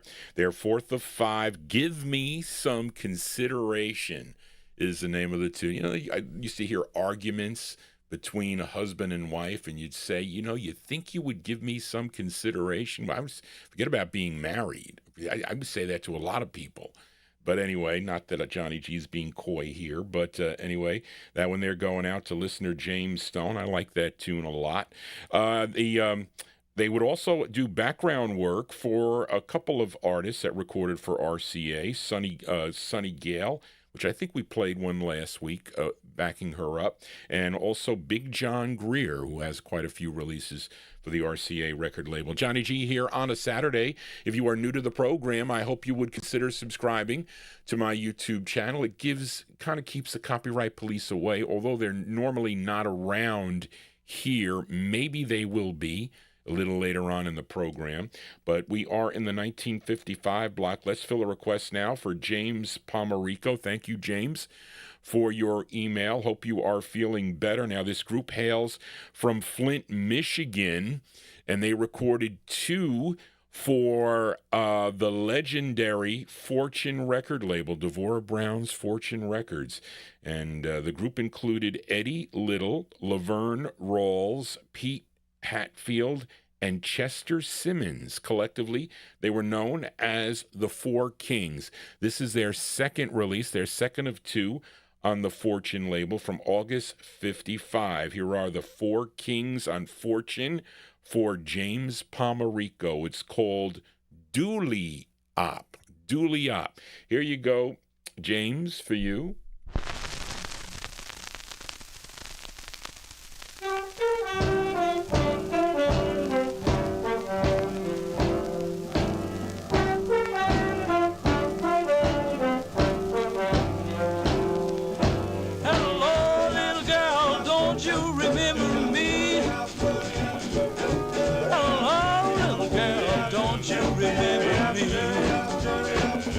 I'm the same little boy that's met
you go. That is a cool rockin' tune there. That one there going out to listener James Pomerico. That's the sound of the Four Kings. John Ronan, I didn't know that because usually when either Charlene, really when I first started checking, we don't see the 78s in the Kreider books. So you only see 2 releases there. And I've been telling Charlene to go. And I never would have thought that they had an earlier release on the Fortune label, but they do. So this is really their 3rd release for the Fortune label. Oh, you really got to take those into account. I guess if we went to Ferdy Gonzalez's disco file, we would have seen the 78 listed there. August 1955. And again, like I said, these sites that we go to get information, they're not 100% correct. I tell Charlene not to go to certain sites, okay, but they're easier for her to go to. And I say you got to double check. And if you see it mentioned, not that it's the same information, but try to verify it another way. And you can't even ask AI because they get it wrong. And I don't even ask them because when they do, I scold them. I said, what good are you? Do something else. Mix paints or something. Come up with the color scheme of paints. That you can do. But don't tell me who the lead singer of a song is because you saw it on a website. That is not correct. So many people get it wrong. They get the dates wrong. It's like craziness. Not that I need to write a book about it. I try to correct it, and then we find out things much later. But as time goes on, and as these singers keep passing away, all this information gets lost. A lot of it has already been lost. Okay, there's so many great books out there that were written about a lot of these groups and whatnot, and it's just not, they don't even put it on the internet. You can't even find it because it was prior to the internet. Sorry to babble on, but the Four Kings there, August 1955 on the Fortune label, Doowop is the name of the tune. That's a cool swinging tune for James Pomerico. Let's do a flip side request now as we are in the 1955 block. This is for Daryl Letts in our YouTube chat. Now, last week I featured the Angels out of Philadelphia on the Grand record label with You're Still My Baby. That was a request for listener John Ronan. Okay, Daniel Kubacki requested the flip side of this. This song dates back to 1943, I think, originally. Didn't Frank Sinatra do this first, possibly? I think. But this is a rendition as done by the Angels. This is their second of 2. It features Sonny Gordon on lead, January 55, going out to Daryl Letts. Here are the Angels on the Grand label. You can consider this possibly a collector's corner record because it's not that easy to find on the original 45. Really thick press, though. It's got to be thick. It's got a dip in the center. These are the Angels with their rendition of the tune Lovely Way to Spend an Evening. This is going out to listener Daryl Letts in our YouTube chat room. Here you go, Daryl. This is a lovely way to spend an evening. Can't think of any other thing I'd rather do. This is a lovely way to spend an evening. Can't think of any other one as lovely as you.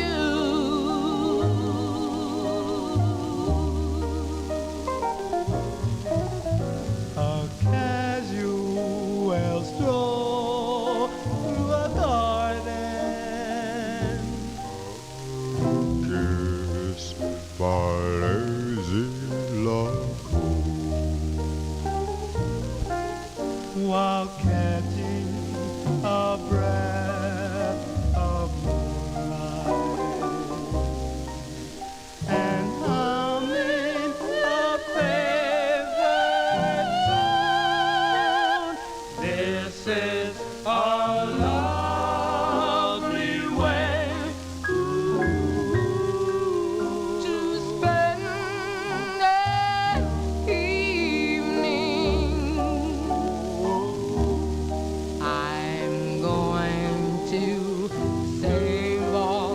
my nights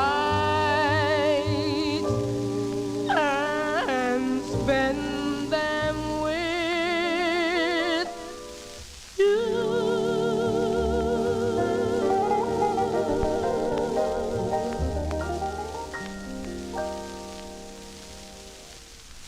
There you go. That's the sound of the Angels. They're out of Philadelphia, PA. That's on Herb Slotkin's Grand record label. We can call that a Collector Corner record. We can. That's for Daryl Letts in our YouTube chat room, January 55. They're second of two on Grand. That is a great Sonny Gordon on lead. A lovely way to spend an evening, isn't it, with your host, Johnny G? Kind of here playing my records and babbling on here. Isn't that great? I got to get new color fedoras. Okay, if I lost a little bit of weight, I'd be able to go into a whole new wardrobe here. I can really get spazzed up with suits and everything else.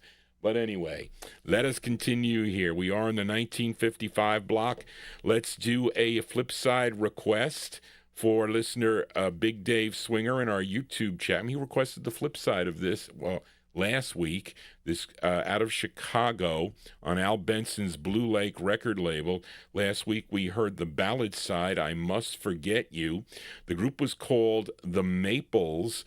Of course, they were backing up, the Maples were really the Five Chances backing up Kenneth Childers, okay, on Blue Lake Records. But Dave also wanted to hear the Uptempo flip side, wants to send this one out to listener Tony Barcia from April 55. Here are the Maples on Blue Lake. It's called 99 Guys. This is for Big Dave Swinger, sending it out to Tony Barcia. The Maples.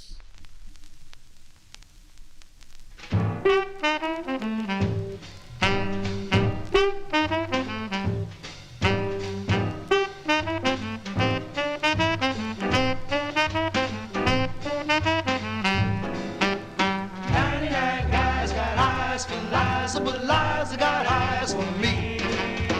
99 guys got eyes for Liza, but Liza got eyes for me. She likes my cooing, wooing, a skippily Alba doing, just as simple as ABC. Say 99 guys would go for Rosie, but Rosie just goes for me.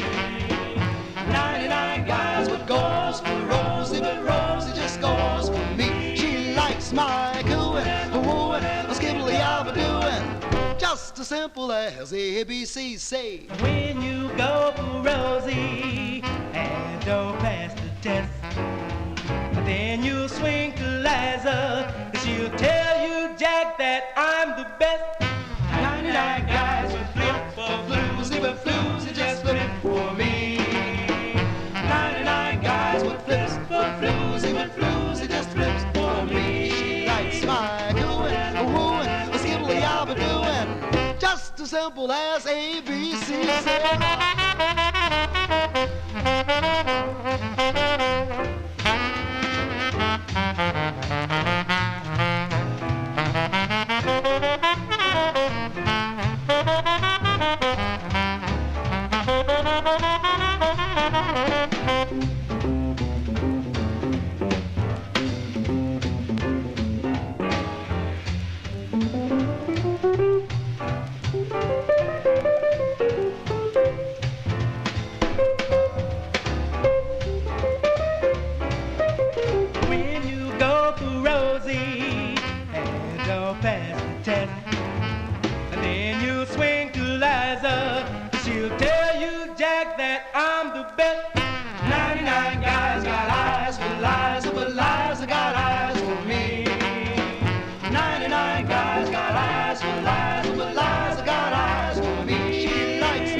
Simple as ABC.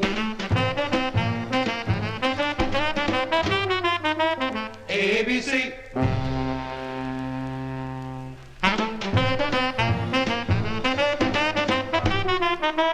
ABC. Yeah, I didn't want to get caught the second time around, but there you go with a swinging tune there by request for Big Dave Swinger sending it out to listener Tony Barcia. Those are the Maples. You heard the 5 chances. I forget the voice in the background there, but they were backing up Kenneth Childers on that. That's on the Blue Lake label. And try to collect the Blue Lake label. Not that easy to collect that label. April 1955, 99 Guys is the name of the tune. I bet you we have 99 guys in the chat room. I bet you $1 a donut we do, but let us continue in 1955. Let's stay in Chicago. Let's fill a request for listener Bill Sheriff in our YouTube chat room, as this group initially recorded for the Sabre record label. That was Art Sheridan's Sabre label, right? But then they would the label would go out of business, and they would end up on Vivian Carter's VJ record label. And they had 2 releases on the VJ label. This was their second release that Bill requested. And the lead singer on this tune previously sang with a gospel group called the Highway Seas. Of course, he would go on to have some great soul recordings you can hear on my Wednesday show. So if you're into soul music, tune in on Wednesday evenings beginning at 9 p.m., 9 till about 12:30. I went later because they blocked me, so I had to start a new stream. So it ended up being... It was still shorter than this show usually is, but I went on there for another, I think, hour and a half or so to play some more, and I can play the hits again in the beginning. That's really what gets Johnny G in trouble. It's the hits here on this platform. But anyways, from September 1955, the group is called the 5 Echoes. This is on the VJ record label. This could be in better shape. My other one is in better shape. This one is a little bit off. It features the great Johnny Taylor on lead. Who's Making Love? Johnny Taylor. The 5 Echoes with Fool's Prayer. This is going out to Bill Sheriff in our YouTube chat room. Here you go, Bill, for you.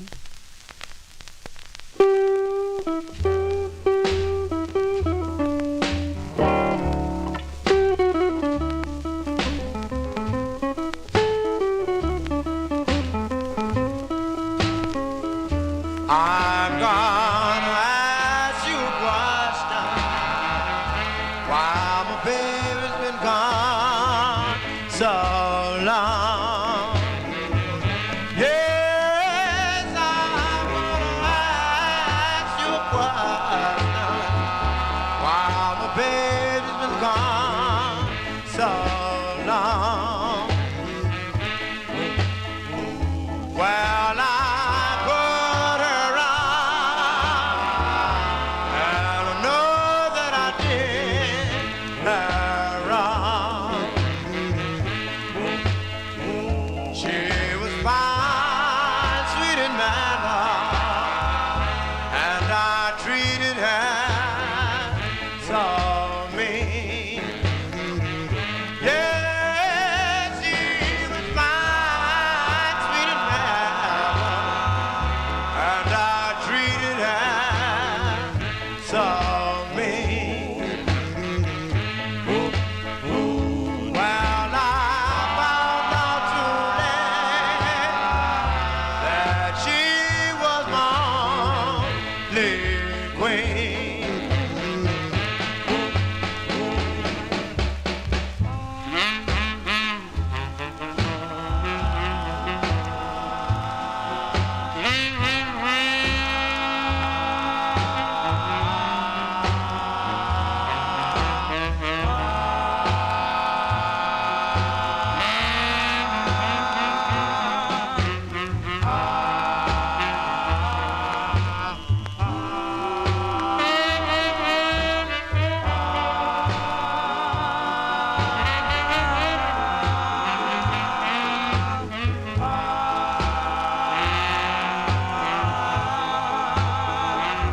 I'm gonna tell you people why I acted such a fool. Yes, I'm gonna tell you people why I acted such a fool. Well, I wasn't used to good treatment, and I broke the golden rule.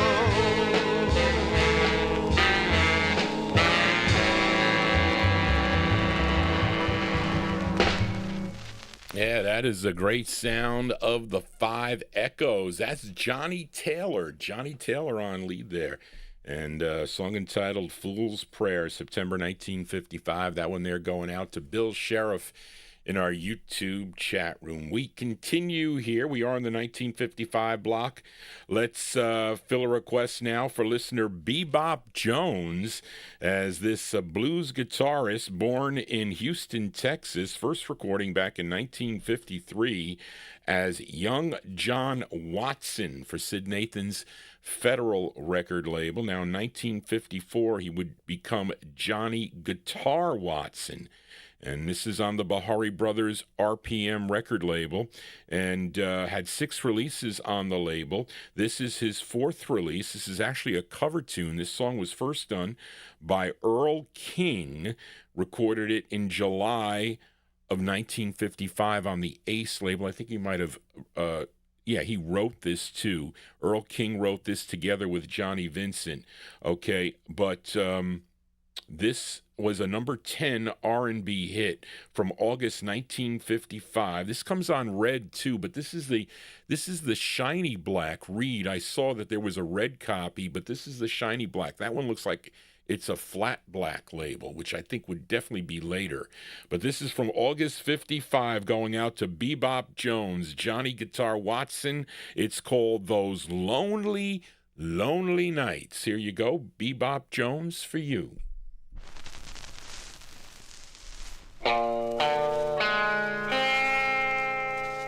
There's been some lonely, lonely nights, baby, yes, since you've been gone. Lay my head on my pillow, how I cried all night long. The things you used to say to me, I thought that we would never part. Yes, you know I love you. Why did you break my heart? If you would only come back home and let me take you in my arms. Yes, you know I'd be happy. I wouldn't be so all alone.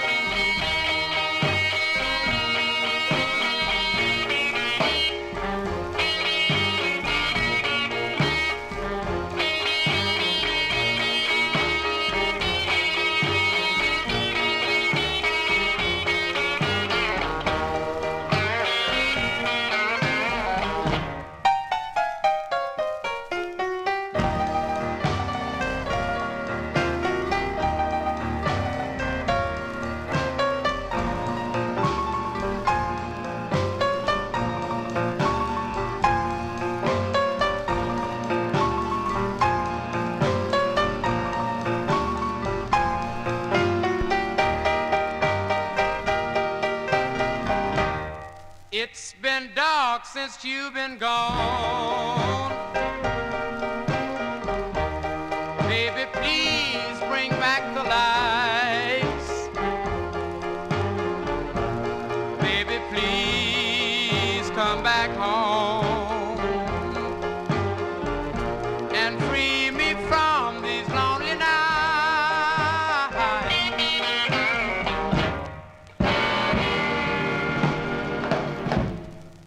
Wow, I never would have expected the Copyright Police to be out on that record, but they just came out. That is not a good, well, it's not really a good, well, that's probably going to be the only record I don't know. Maybe after this one they'll come out. I doubt it, though. But I'm surprised. I am. But there you go. That one there going out to Bebop Jones there, the sound of Johnny Guitar Watson from August 1955 on the RPM record label, Those Lonely, Lonely Nights, and other releases on Keen and Class and King, and I think even later on too, by the way. But Reed says that his first release was on the Combo label.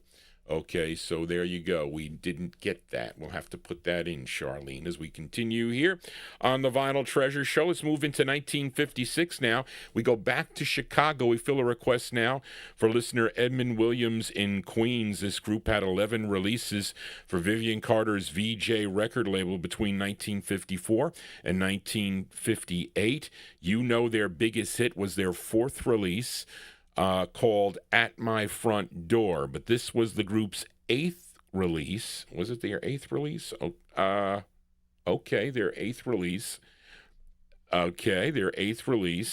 And I remember hearing this. My aunt bought a compilation album on, it was Golden Goodies. I forget which one it was, on the Roulette label. I think it was. And it was kind of like the one that was a multicolor label. It wasn't the checkerboard. It was like purple, I think, and red or like pinkish or whatever. And she would play and she would buy all these compilation albums for records that she missed or records that her nephew broke. And that would be me, because she didn't take good care of her records. I would play with them and break them all the time, and that's not good. But this is the A side of their 45, a tune written by the baritone of the group, Jewel Jones. It features Perkle Lee Moses on lead. This is with Al Smith and his orchestra from August 56 by request for Edmund Williams, the Eldorados on the VJ label. It's called Bim Bam Boom. Here you go, Edmund, for you, the Eldorados.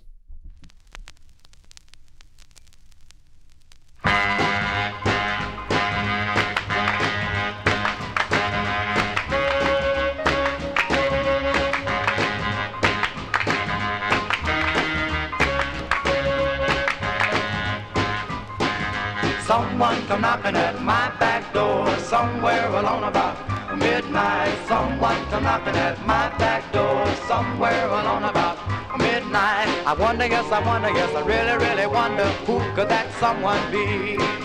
Somewhere along about 11:44, someone knocking at my back door. Hurry to the kitchen to look what I can see. Behind the little sleep I had, I barely could see.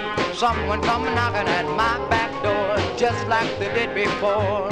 She was a foxy little mama with great big hips, pretty long hair, pretty red lips, 5'2" with eyes of blue, and knew exactly what to do. She went bam, bam, bam, and a boom, boom, boom, and knocking at my back door.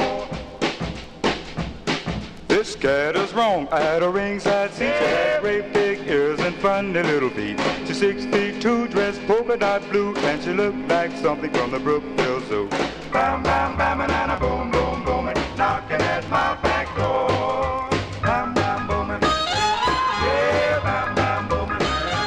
Yeah, bam, bam, booming. Yeah, bam, bam, booming. Yeah, bam, bam, bam, and a boom, boom, booming, knocking at my back door.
Those are the Eldorados. Eldorados there on the VJ record label. Bim Bam Boom is the name of the tune. That's going out to Edmund Williams in our YouTube chat. A great tune there from August 1956. I really like the flip side of that 45 also. What is it? There, it's called, what's it called? It's called There in the Night. Great ballad on that side. Eldorado's there.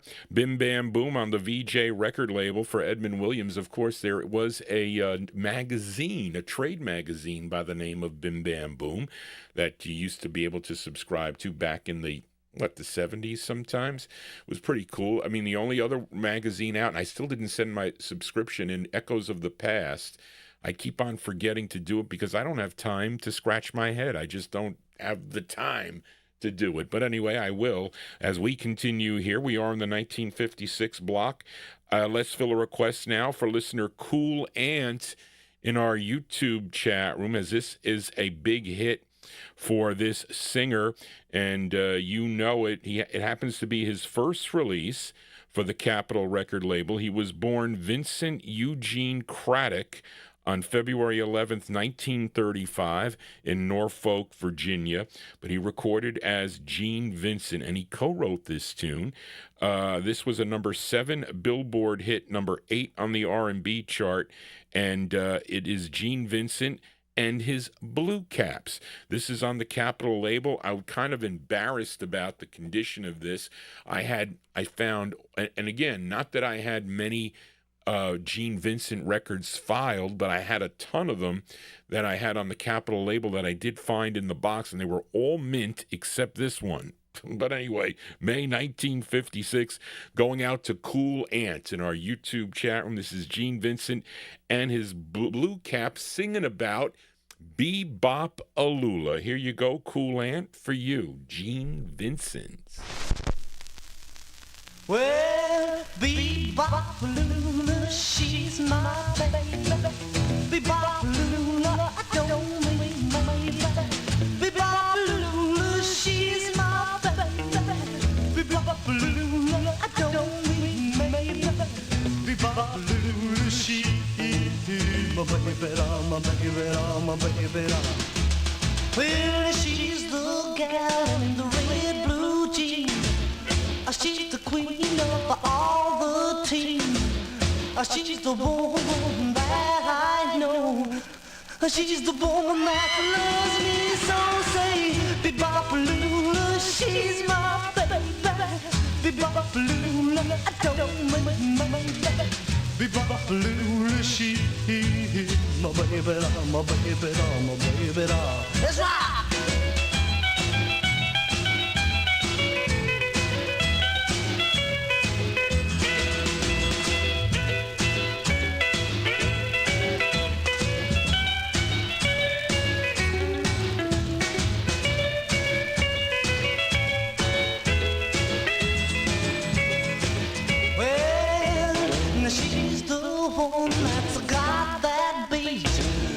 She's the one with the flying feet. She's the one that walks around the store. She's the one that yells more. Bebop Lula, she's my baby. Bebop Lula, I don't mean my baby. Bebop Lula, she's my baby, my baby. Let's rock again now.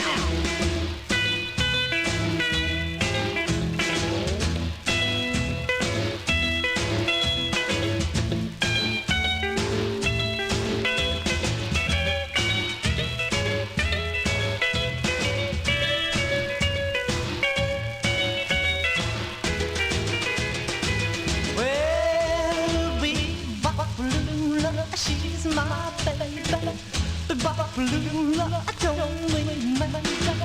Bebop Lula, she's my baby. Bebop Lula, I don't mean my baby. Bebop Lula, she's my baby, my baby. There you go. That one there by request for Cool Ant in our YouTube chat room. That's the sound of Gene Vincent and his Blue Caps at his first release on the Capitol record label, Bebop Alula. The Copyright Police did eventually come out on that one. They were kind of like not out at the start. I said, oh, I'm free and clear. But no, that one there, May 56, Gene Vincent and his Blue Caps for Cool Ant. As we continue here, and we are in the 1956 block, only have two more in the 56 block as we fill a request now for UK listener Indrajit Advani. This gal, she is from Newport News, Virginia, and she is a jazz, cabaret, and R&B vocalist. Her real name, Joan Elizabeth Shaw was her name, and first recording back in 1950 for the MGM record label. Had other releases on Abbey in 51, Gem, Jaguar, but she had three for the ABC Paramount record label. This was her first, and she co-wrote this tune from July of 1956 by request for UK listener Indrajit Advani. This is Joan Shaw on ABC Paramount. It's called Hand Holdin' Baby. Joan Shaw. Here you go, Indrajit, for you.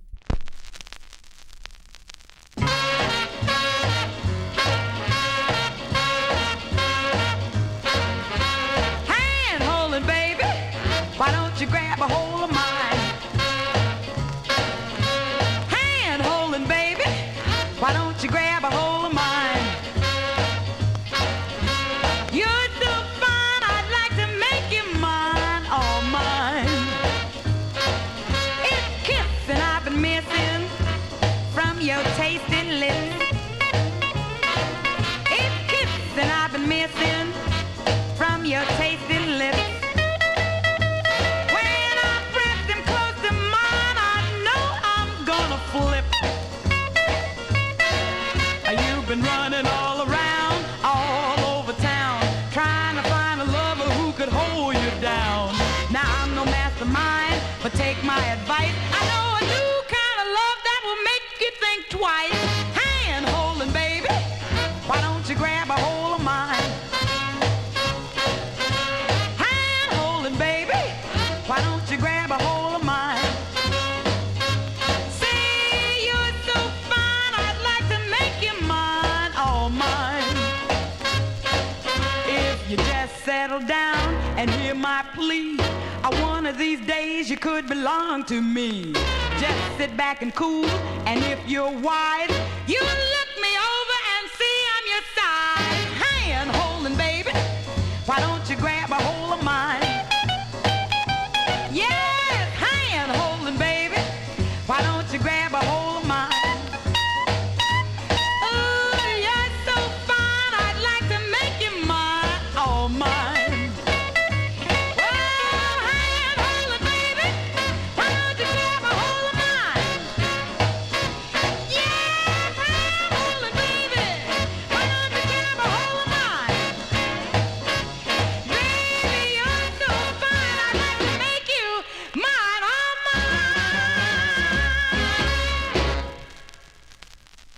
There you go. That one there going out to UK listener Indrajit Advani. That's sound of Joan Shaw. Joan Shaw on ABC Paramount Records. Hand Holdin' Baby is the name of the tune. That's her first of three on ABC Paramount, July 1956 release. You know, she does a great rendition of Baby Washington's The Time, a nice song that she covers the Baby Washington tune. Johnny G is your disc jockey for a Saturday evening. I hope you're digging on the tunes. If you are, please consider subscribing to my YouTube channel. Like I said, you should tell your friends about it. If you have older family members, either your in-laws or your grandparents or your parents or your whoever that may like this music, you should buy them a tablet, or if they have a tablet, be easier for them to watch the program on the tablet. They don't have to interact in the chat room. They might like the songs, the things that they haven't heard in a long time. And even though I do play rarely on this show hits. I do play some, but I try to stay away from the hits. But still, songs that many of you do know, and you're requesting these songs here. So Johnny G likes to engage with my audience as we continue here on the Vinyl Treasure Show. And this is actually motion picture music. Charlene didn't put this on there, but this is, let me go to my, I'm going to have to read it right off the label here. And this is a request for another UK listener. Here we go. Yeah,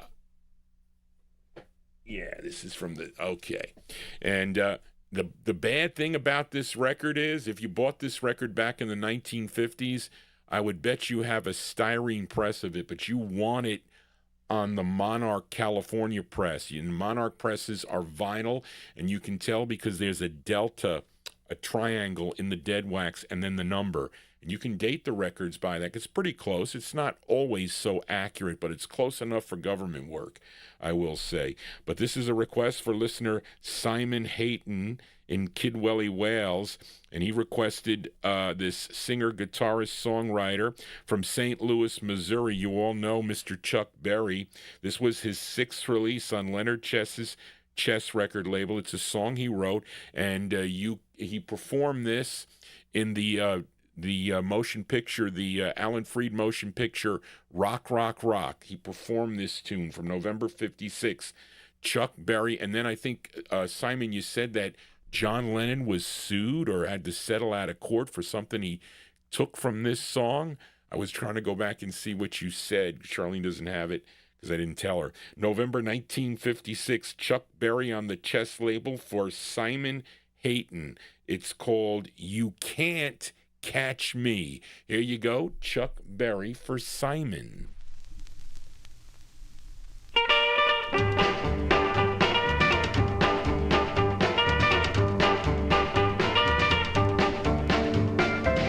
I bought a brand new airmobile, it's custom made. 'Twas a flight DeVille with a powerful motor and some hideaway wings.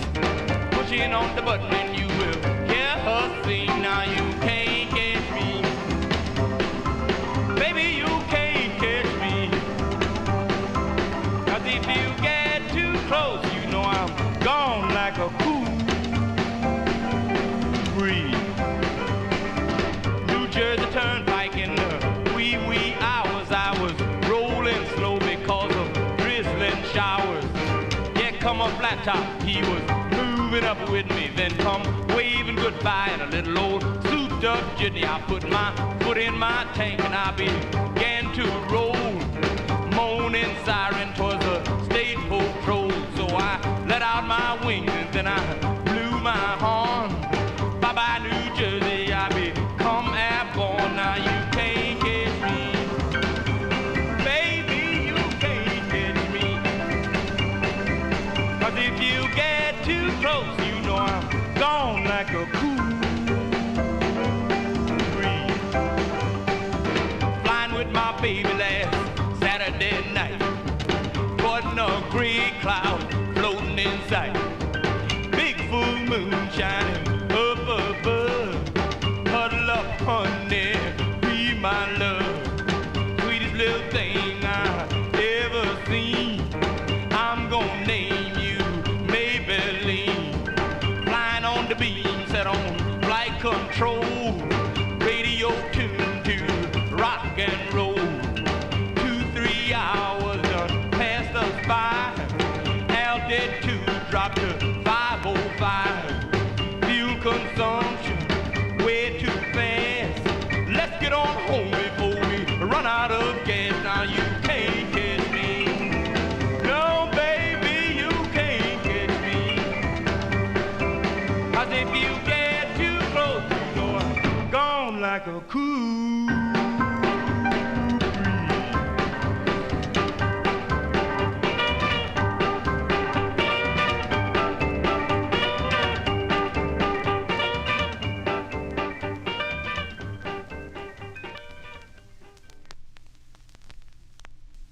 Okay, there you go.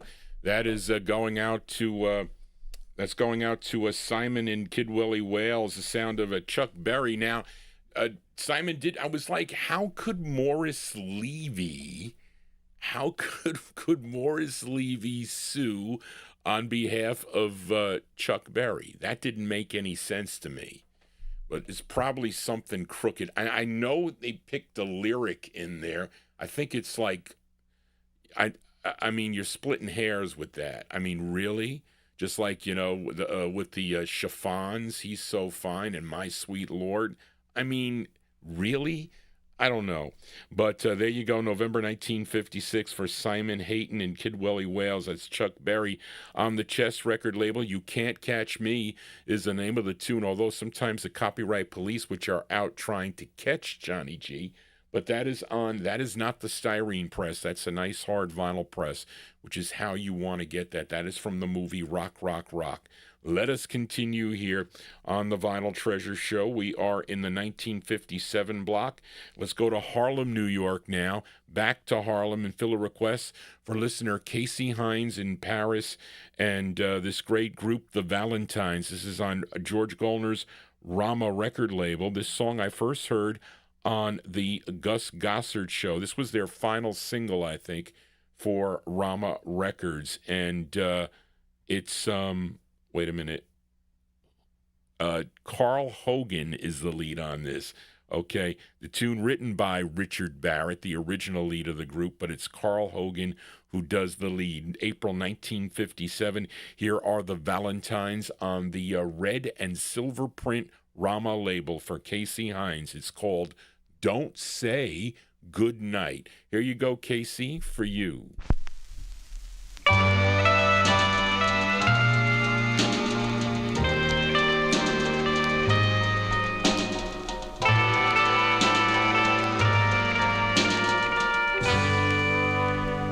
Don't say good night. Please don't close the door. Just hold my hand for a minute or more.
That's going out to listener Casey Hines. Sorry about that, Freddie. I wasn't talking into the mic was the problem. I have to talk into it, not on the side of it. But there you go. That one there going out to Casey Hines in Paris. Those are the Valentines, their last single for George Golner's Rama Records. The copyright police out on that one too, by the way. That's Carl Hogan. He's the lead singer on that, April 1957. I think Gus Gossard used that as a closing theme, I think. I don't know if any other DJ may have used that because that is a great record to use. Who did I think Murray the K used "Thank You and Good Night," right, by the Angels. And did Alan Freed use "Good Night, My Love"? Possibly. Listen, I wasn't listening live. I mean, my aunts were listening, but I was not. Maybe some of my listeners know that. But anyway, that is a cool record. I like that record a lot. Let us continue here. And we are in the 1957 block. This would qualify as a Collector's Corner record, too, but it's not my selection. This is a request for listener Amnon. This group hails from Glen Cove, Long Island. This is actually their second overall release. They first had an earlier release on the Herald label. This was the group's second release, came out in September of 1957. This is on Mary Holenka's Acme record label. Now, the group included Bobby Coleman, John Cumbo, James Davis, William Edwards, and lead singer Henry Williamson on this. From September 1957, let's give a listen to the Sunbeams. Sunbeams on the Acme label by request for listener Amnon. And this was my number one record in the Relic Survey of 1957. It's called Please Say You'll Be Mine. Here you go, Amnon, for you. The Sunbeams.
There you go. That one there going out to listener Amnon. That was my number one vote for 1957 on that Relic Survey.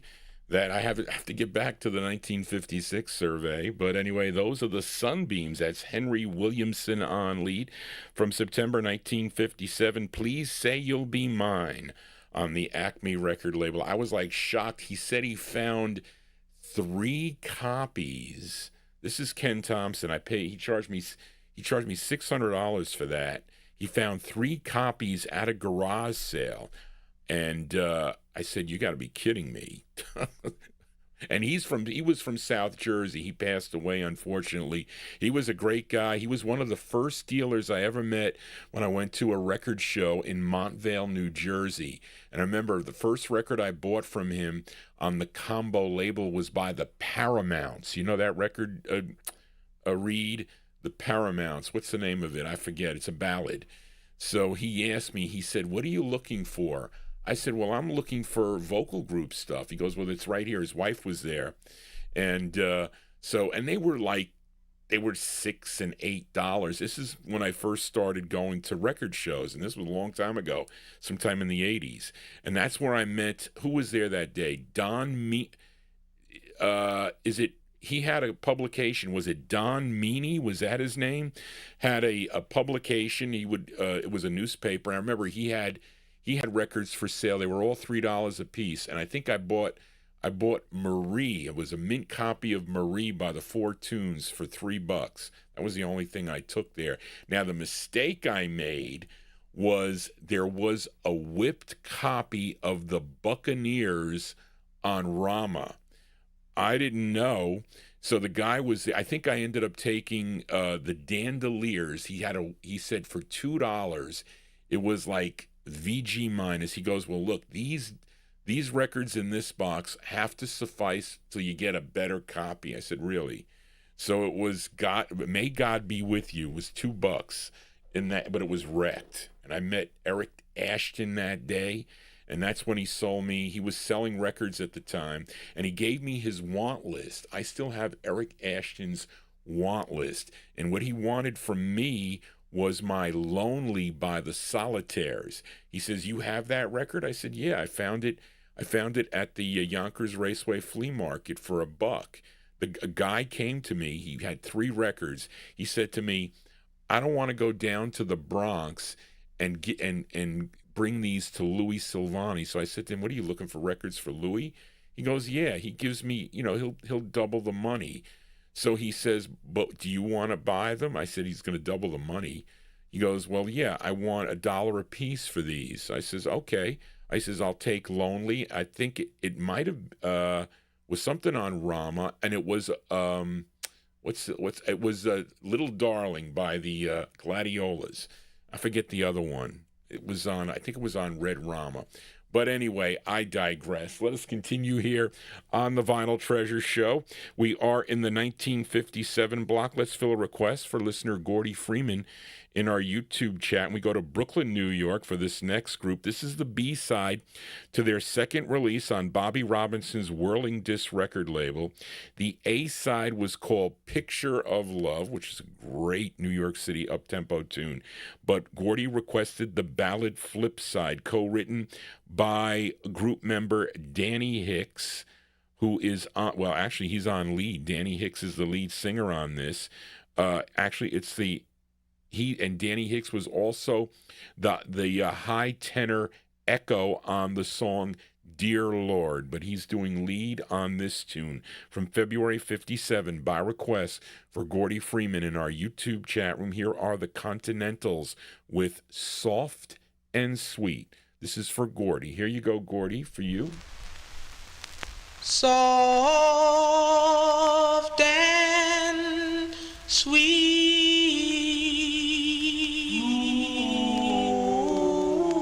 that is how I want you to be.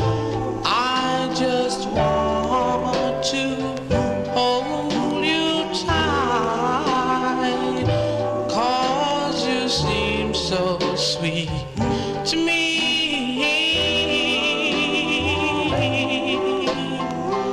Oh, by your side, there I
to hold you tight,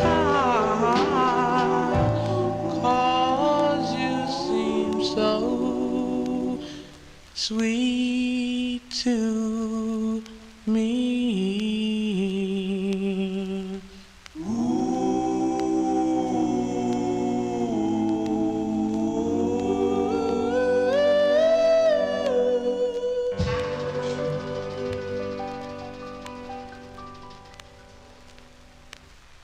Yeah, it's a nice tune there by request for listener Gordy Freeman in our YouTube chat room. The Sound of the Continentals, their second of two for the Whirling Disc record label, Soft and Sweet, from February 1957. Cool tunes here for a Saturday evening. Hope you're digging on the tunes.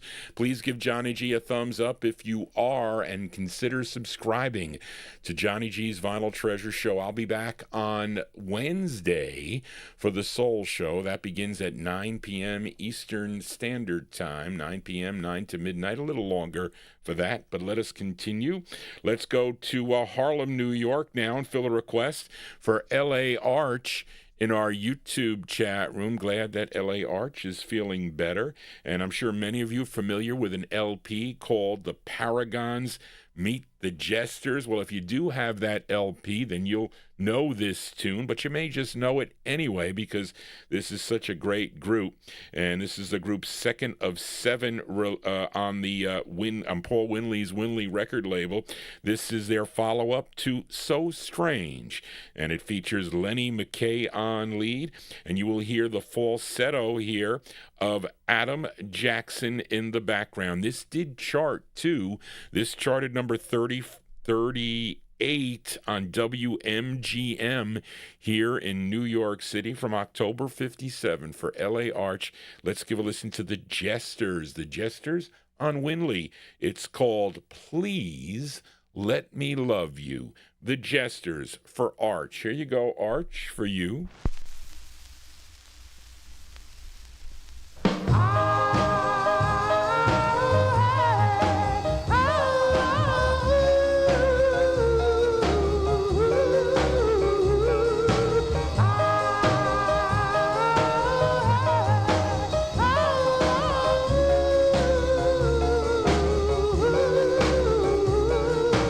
Please let me love you. I'll try to do my best. I am to blame for your unhappiness.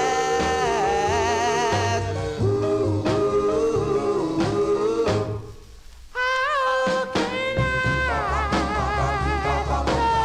you? I love you so. My heart will always be the same until you come back to me. I know deep within our love will never end.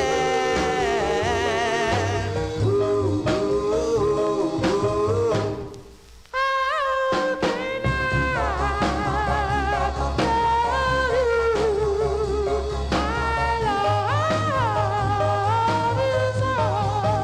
My heart will it'll always be the same until you come back to me. Please let me love you. I'll try to do my best.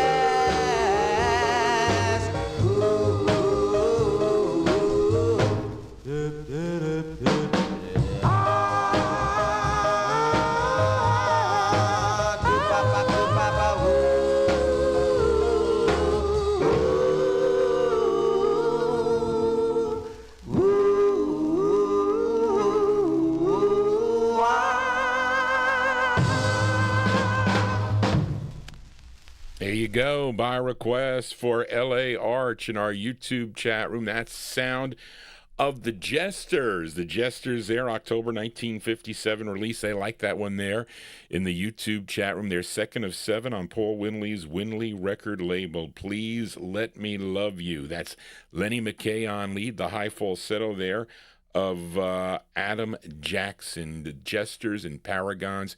Great, two great New York groups. Always worth listening to. Want to welcome you to those of you that are new here coming into the program. Welcome to the Vinyltreasure Show. I'm your host, Johnny G. I spin my 45s right here on YouTube, also live on oldiesandmore.com, so you can hear the stream there.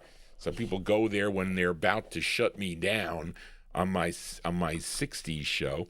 But if you do have a request, you can send it to me at vinyltreasures@aol.com, as did listener Daniel Calderon, that requested this next tune. And we are in the 1957 block. Actually, this record rolled into, I think, 58, but first released in October of 57. And this group from Philadelphia included Frank Maffey, Joseph Terry, David White, and lead singer Danny Rapp. Collectively, they were known as Danny and the Juniors. Now, this is their debut single. Came out on a local label, Artie Singer's a singular label. When Dick Clark started to play, well, the flip side of this, which was called At the Hop, that the song started taking off, and it would get picked up by ABC Paramount Records, as did many songs back in the day. I don't know about today, but back in the day, a lot of these companies, these smaller independent companies, they didn't have the mechanisms in place to distribute the records nationally. And you can get a big hit for you, as this group did. But listener Daniel Calderon requested the B-side of the 45, and this tune written by group member David White, October 1957. Let's give a listen to Danny and the Juniors on Singular Records. And on the first issue, it doesn't say sometimes parentheses when I'm all alone. It just says sometimes. This is by request for listener Daniel Calderon. Here you go, Danny and the Juniors. Sometimes when I'm all alone, feeling kind of low, you come round to cheer me up because you love me so.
You know I'll be true no matter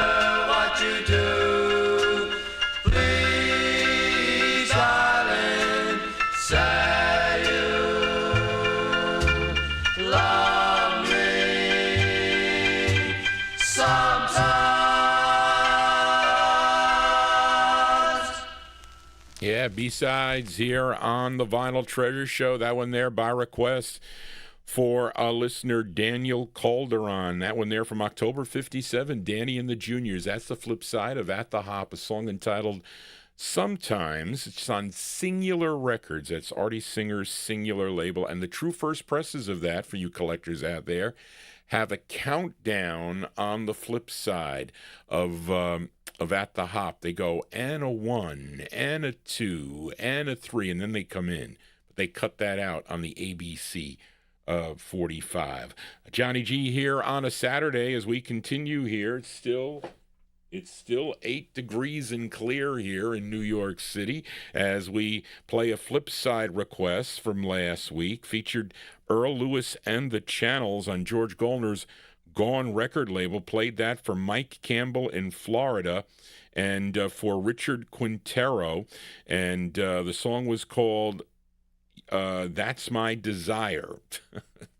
But we're going to flip it over, and we're going to send it out to Mike Campbell, and also we're going to send it out to listener Daryl Letts. And this is their first of 2 on George Gollner's Gone record label. And I think this Earl Lewis actually co-wrote this tune, and from August 1956. I think they would put in his falsetto after the fact, after they recorded this.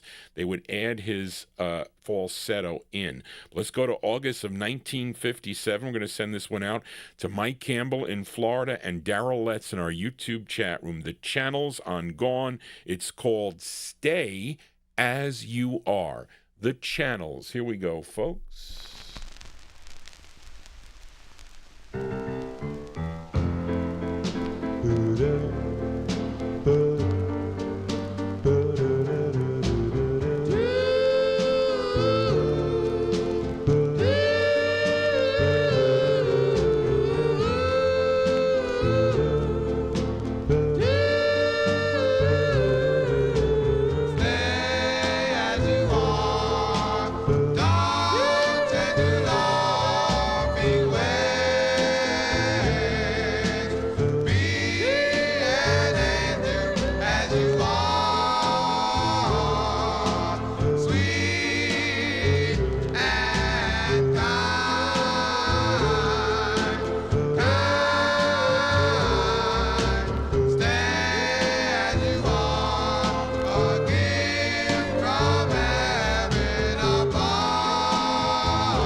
Yeah, B-sides here on the Vinyl Treasure Show. There's Earl Lewis and the Channels, their first of 2 for George Gollner's Gone record label. That's the flip side of That's My Desire, a song entitled Stay As You Are. And I lost my place. August 1957, going out to Mike Campbell and also going out to listener Daryl Letts. As we have one more from the year 1957, and this is Johnny G's Collector Corner record of the week. I guess we heard a few tonight, and this is another one, okay? So, Ultra Rare 45 here is I don't know how many copies of this are around, but this is a really nice copy of the record, I have to say. I think there's some that sold some really trashed copies that went for a lot of money, I think. But this is on Marty Weiler's Planet X label out of New York City. I love that Planet X. It reminds me of a 50s horror flick, you know, Planet X. Wasn't there a movie with something with Planet X? With the wait a minute. What is it? Bela Lugosi was in it, and then he died when they were filming that movie. What was that called? Plan 9. No, that was called Plan 9 from Outer Space, I think. Anyway, but it reminds me of the label reminds me of 1950s horror flicks, but not the song. The song is great, a great two-sided record. But this is the first single on the label. The group is known as Henry Sawyer and the Jupiters. Great two-sided 45, but this is the ballad side written by the lead singer. His name is Henry Sawyer. Let's go to December of 1957. This is Johnny G's Collector Record of the Week, Henry Sawyer and the Jupiters on Planet X, and it's called It Takes Two. Here you go. The Jupiters backing up Henry Sawyer. Went to our wedding just the other day, and this is what the preacher said. It takes two to fall in love. It takes two to fall in love. Remember, my friend, to stay on any day to fall in love. It takes two to fall in love. It takes two to fall in love. Remember, my friend, to stay on any day to fall in love. As you walk down the aisle, wearing that smile, that wonderful smile, and the preacher says, do you take this woman to be your awful wedded wife, as my heart will be, until the day I It takes two to fall in love. It takes two to fall in love. Remember, my friend, from this day on in, it takes two to fall in love.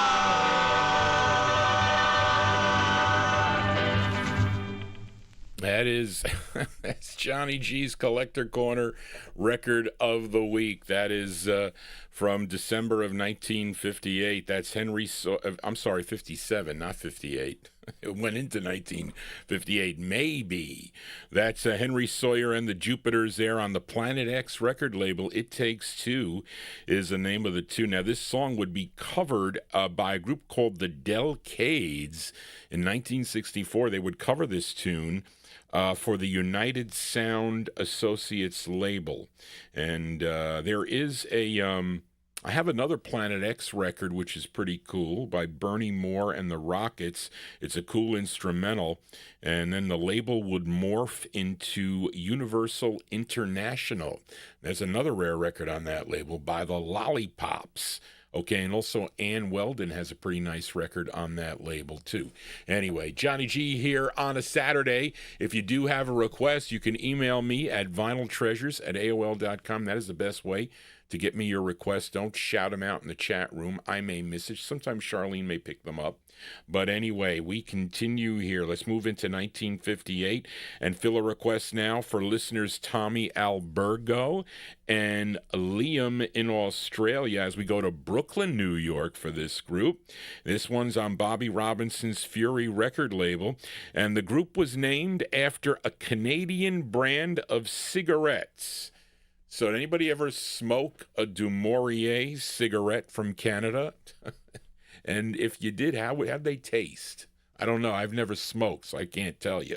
Not even a cigar. Even though when my brother got married, I held one in my hand, but I didn't smoke it. But this is the A side of the 45. They all attended a boys' high school in Brooklyn. Two members were Donald Razor of the Velvets, also recorded for the Fury label, and the Clippers, and G, and the Valentines on Old Town, and Leon Briggs of the Velvets, that also recorded with the Clippers and the Miracles on the Fury label. Let's go to March of 1958 for Tommy Albergo and Liam in Australia, the Dumouriez on Fury. It's called All Night Long. Here you go, folks, the Dumouriez. All night long.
Yeah, the sound of the Dumouriez here on the Vinyl Treasure Show. That one there going out to Tommy Albergo, also going out to Liam in Australia from March 1958.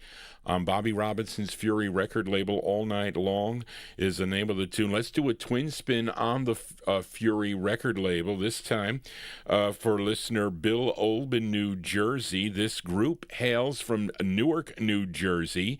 This is the group's third release on the Fury record label. It's a female lead with male backing. Now, the group included Richard Dixon, Harold Jenkins, William Miller, James Patrick, and the lead singer, who also wrote this tune. Her name, Pearl McKinnon. And this one often does not get played. From the fall of 1958, going out to Bill Olben, New Jersey. The Kodaks on this one, D-A-K-S. Also recorded as the Kodaks. But this is the Kodaks on the Fury label. It's called Kingless Castle with Pearl McKinnon on lead for Bill Olb. Here you go, Bill, for you. All past queens have had their kings. I'm a queen, but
those are the Kodaks. The Kodaks there by request for listener Bill Olb in New Jersey.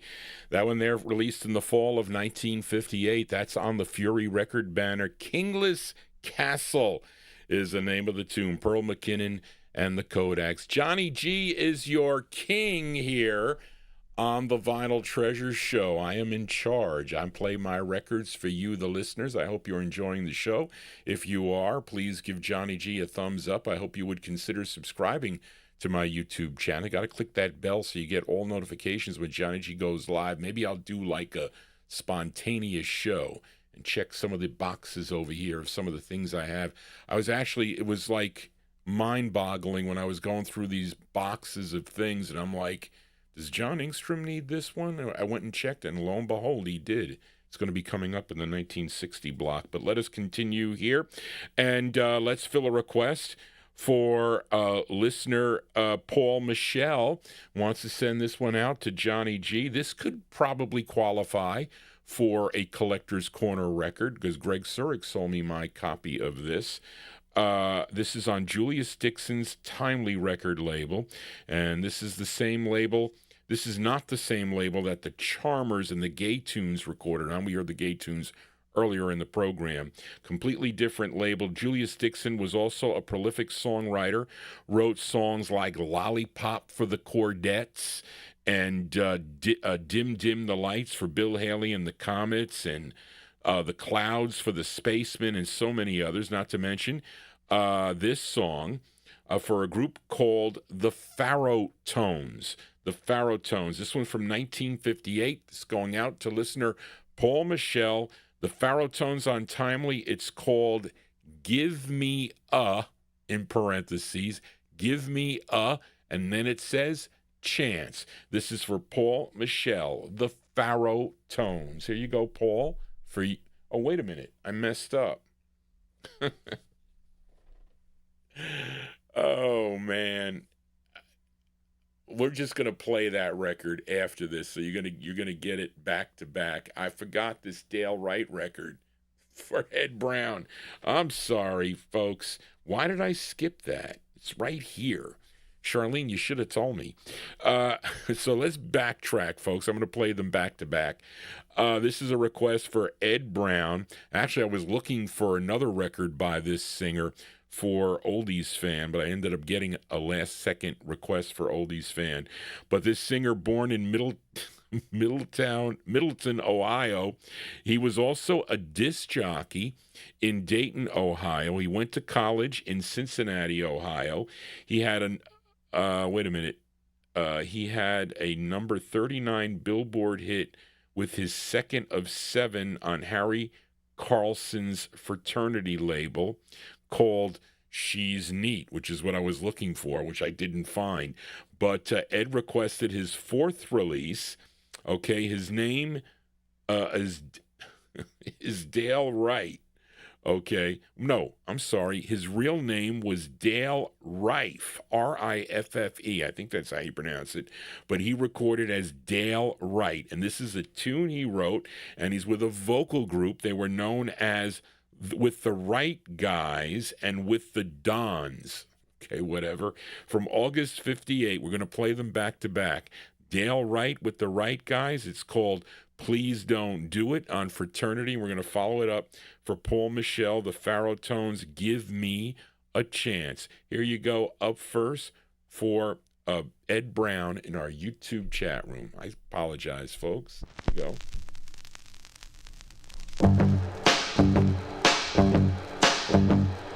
Please don't do it. Please don't go. You know I love you so. If you leave me, I'll be blue. Do I love you? Yes, I do. Don't do it. Don't walk out. You're the one without a doubt.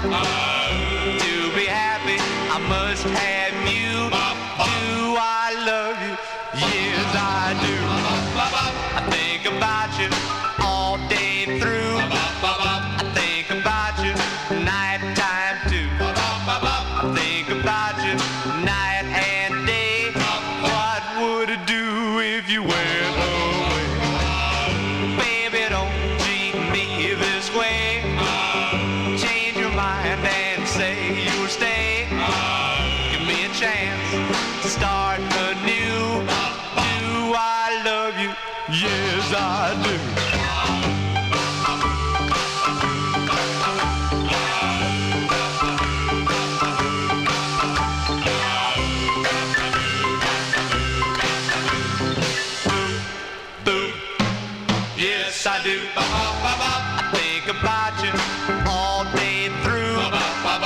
Think about you night time too. I think about you night and day.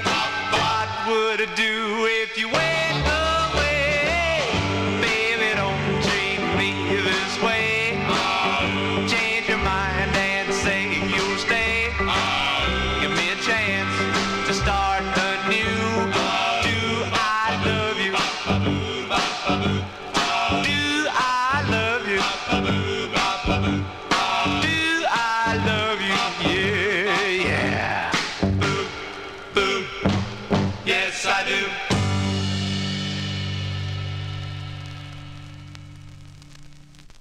Give me a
That could qualify for a Collector's Corner record. It could.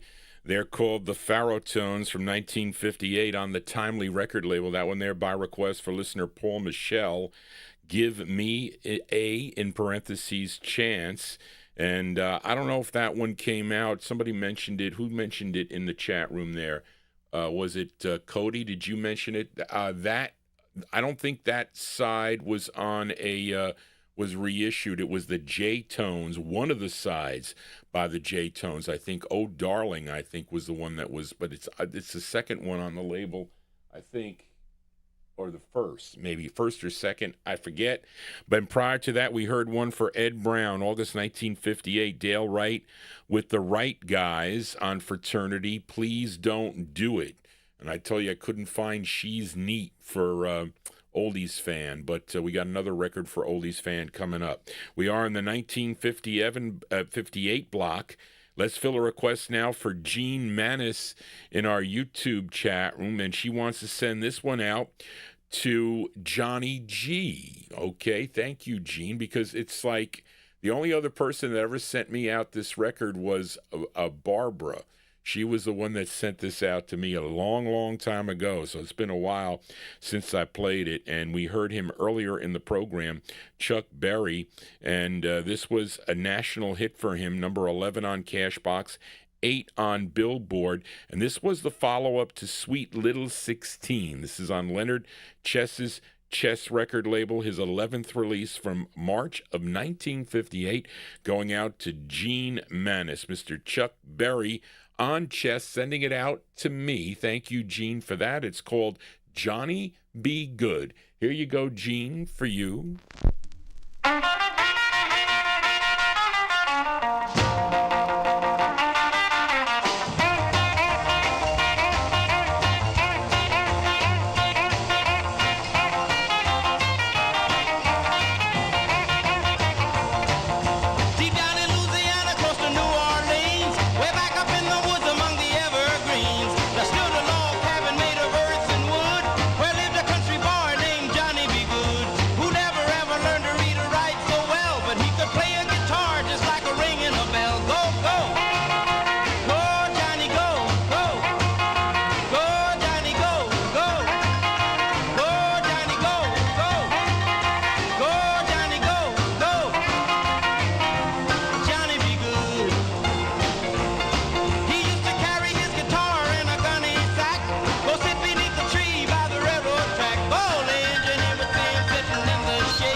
There you go. That one there by request for listener Jean Manis.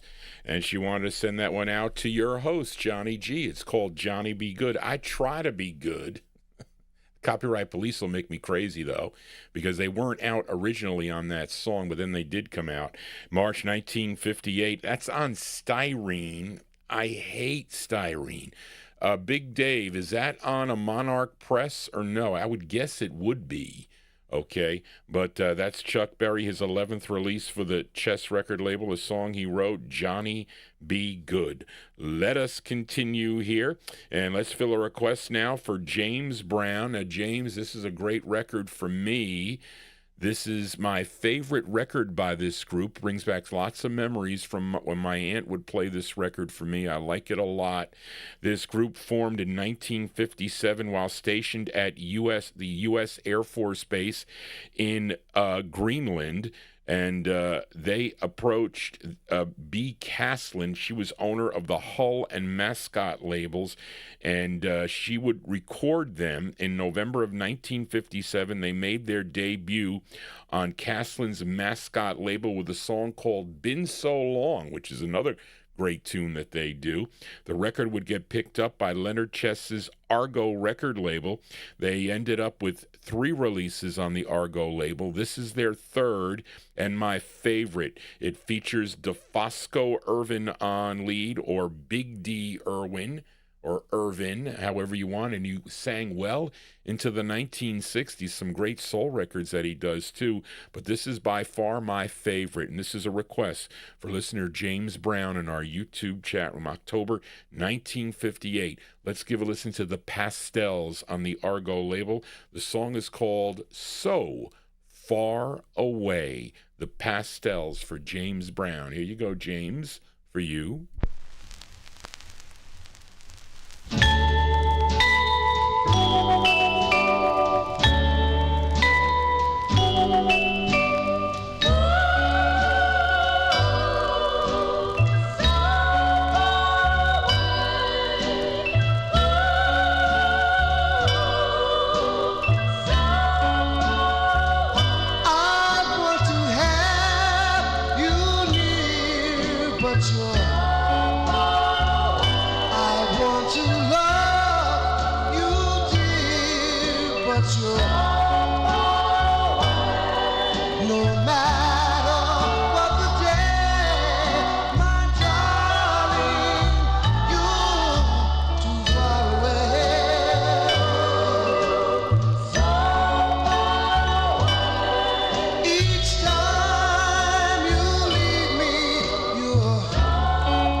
Those are the Pastels. The Pastels going out to listener James Brown. That's a great, I like that record. I can play it over and over again. I like it a lot. The Pastels, that's DeFosco Irvin on lead, October 1958. That's their third release for the Argo record label, So Far Away. What a great tune that is. Johnny G here on a Saturday. Hope you're digging on this music here. We play the music by year and your requests. You know how difficult it is to do an all request show with 45s by year?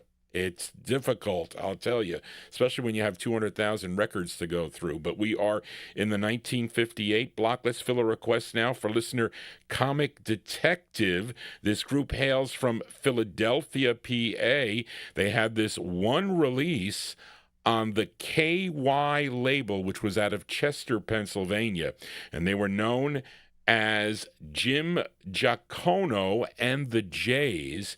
And it features Herb Campbell on lead. Now, Reed King, I have to tell you that I was looking, the label on 45 Cat is this one that I'm featuring here, but I have another record, much thicker than that. It's an original, and it has K-Y records and 45 RPM on it. And it's just different. I'll show it to you again, but it's different than the one on 45 Cat. It's set up differently, so I don't know what they did with this record.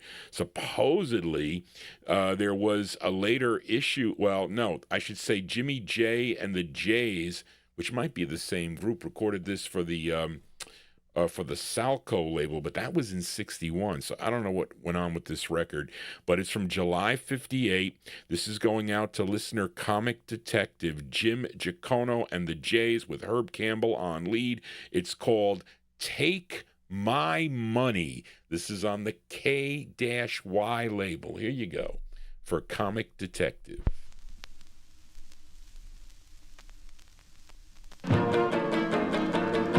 Take my money, take my gold,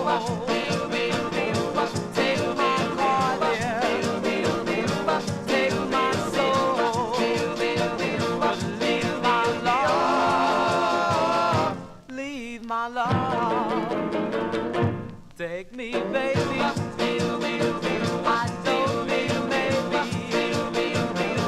Take me, baby, I don't need maybe. Take all of me, oh, but leave my love. Well, take my money, take my love, take my money, take my soul.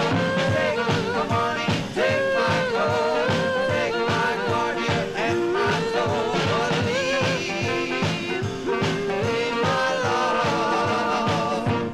Take my money, take my gold, take my car, dear, take my soul, but leave my love, leave my love. Take me, baby, I don't mean baby. Take me, baby, I don't mean baby. Take all of me, oh, but leave my love. Well, take my money, take my love, take my money, take my soul.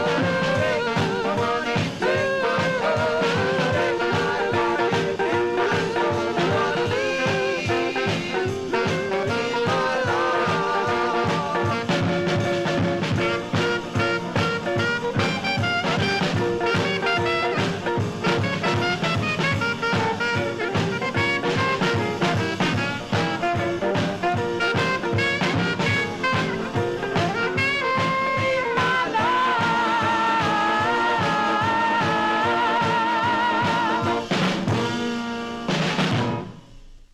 There you go. That one there by request for Comic Detective in our YouTube chat room. A cool tune there on the K-Y record label. It's by Jim Giacono and the Jays. That's Herb Campbell on lead. Now read that name.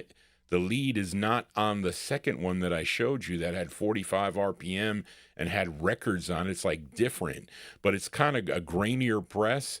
And this one that I featured is probably more of the cleaner copy of the record. So I don't know what happened with that. July 1958, Jim Giacono and the J with Take My Money. No, the record dealers have already taken Johnny G's money. I am here on a Saturday here, a frigid 8 degrees here in Westchester County, New York. Hopefully somebody had like 87 degrees today. I am jealous. Although I wouldn't want to use air conditioning. You know, we'd have to do that with 87. But anyway, let us continue here. Now, last week I made a mistake for Mike Sape in Connecticut. I pulled the wrong Hollywood Flames record. But it was a good song, too, by the way. But this this is a request for listener Mike Sape, and he wanted to send this one out to all the lovers of the music that like falsetto. Okay, and we're talking about the Hollywood Flames. This is the group's 7th of 9 for wait a minute. It's not Art Roops. What's her name? What is the wife? What is the wife's name? Oh, Leona Roops. Leona Roop's Ebb record label. She was the ex-wife of specialty record owner Art Roop. And this features Earl Nelson on lead. Now, this is a cover song. This was originally done by the Ted Wallace Orchestra. This is the correct info. In 1928 for the Regal record label from October 58. I got it right now for you, Mike. The Hollywood Flames on Ebb. It's called I'll Get By. This is for Mike Sape and the lovers of falsettos. Here you go, Mike, for you.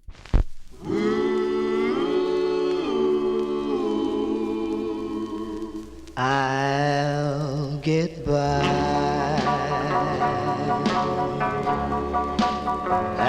as long as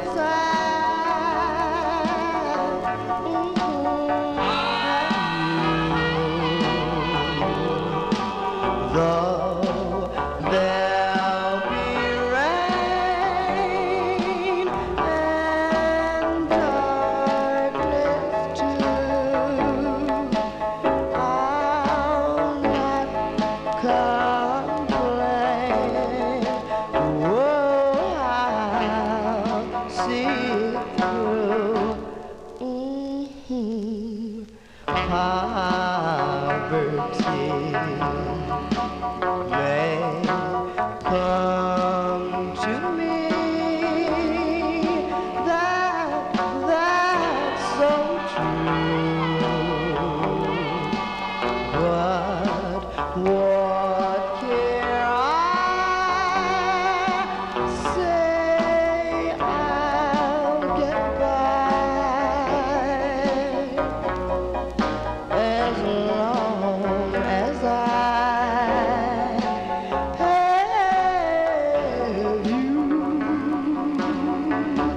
Yeah, yeah, yeah.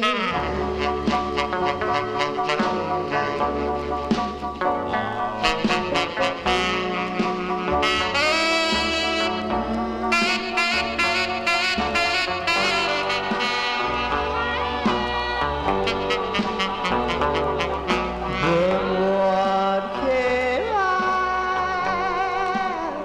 say? I'll get by as long as I have you.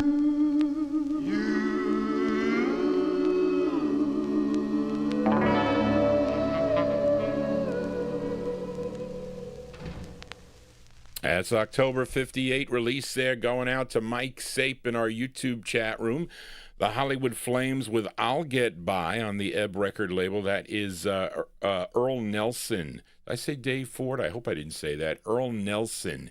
He is the lead singer on that one there. Johnny G here on a Saturday. If you do have a request, please send it to me at vinyltreasures@aol.com. So many requests to get to. Thank you all for that, and thank you for subscribing to Johnny G's YouTube page. Please continue to do that.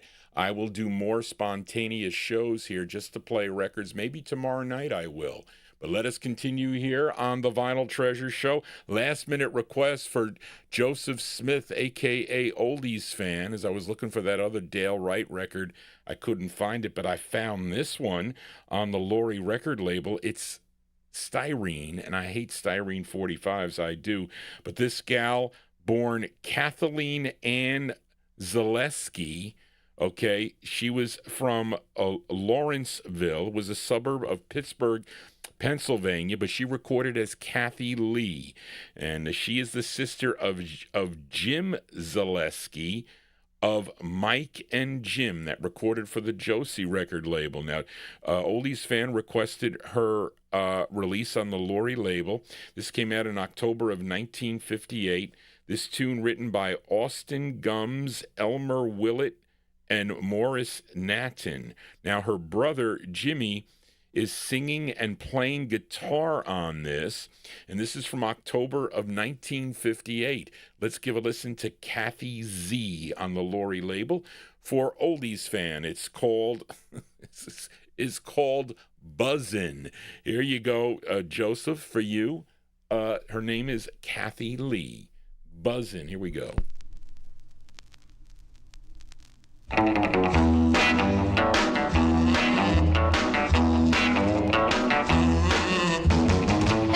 Time I pick up the phone and I know my Jimmy's at home, I dial his number after my dime.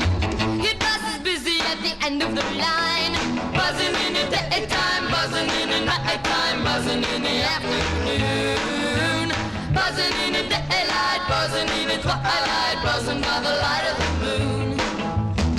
Jimmy, Jimmy, it's easy to see you must be 3 or 4 times me. There you're sitting home all alone, yakking on that old telephone, buzzing in the daytime, buzzing in the nighttime, buzzing in the afternoon, buzzing in the daylight, buzzing in the twilight, buzzing by the light of the moon.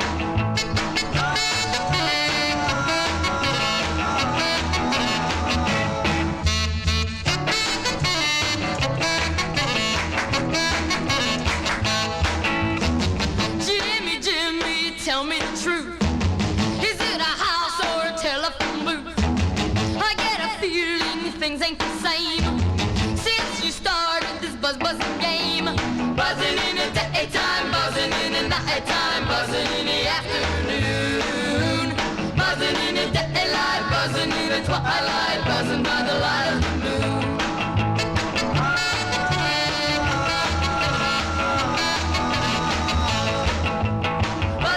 Daytime, buzzing in the nighttime, buzzing in the afternoon, buzzing in the daylight, buzzing in the twilight, buzzing by the light of the moon.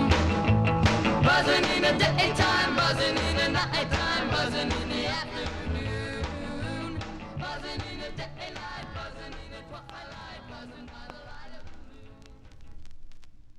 I'm sorry, folks. I must have had Kathy Lee on my mind. Isn't she a wasn't she a talk show host on was it Good Morning America? One of those ABC that's who I was thinking of, but it definitely is not her. Her name is Kathy Z, not Kathy Lee. Kathy Z. October 1958. That one there going out to Oldies Fan, a.k.a. Joseph Smith in our YouTube chat room. Buzzin' is the name of the tune on the Laurie record label. That's not an easy Laurie record to find, I will tell you that much. It's a cool rockabilly tune, it is.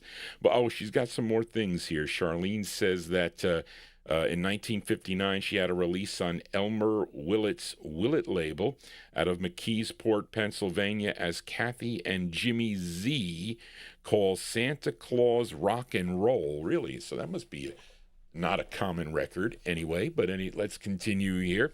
Let us fill a request now for Timothy as we go to George Gollner's N record label. Now, Timothy wants to dedicate this tune to Amy King in our YouTube chat room. Amy King is my moderator, so be careful what you say.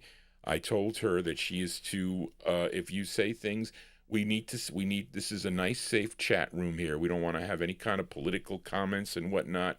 Okay, I try to keep it nice and friendly here. We want to get away from all that. We want to listen to the music, the great unifier. And this is on George Goldner's End record label. The group is out of the Bronx, New York. They were known as the Four Cheers. And this features Tony Salveggi on lead.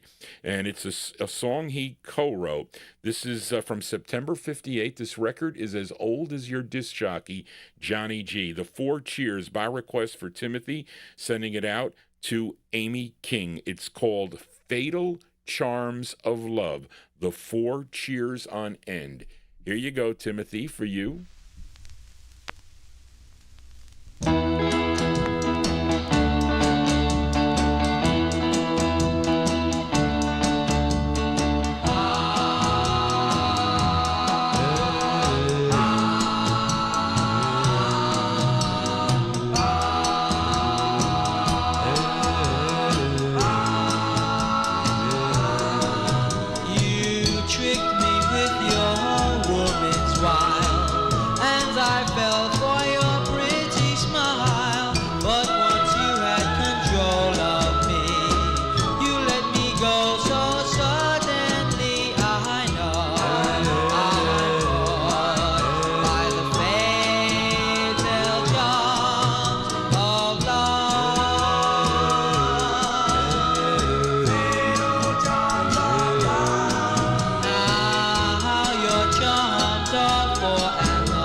That is a great cha-cha tune there. I like that record. That one there, by request for listener Timothy, sending that one out to Amy King in our YouTube chat room. Those are the Four Cheers, and that is with Tony Salveggi. He's the lead singer on that. September 1958, George Goldner's End Records. Fatal Charms of Love is the name of the tune. Let us continue here.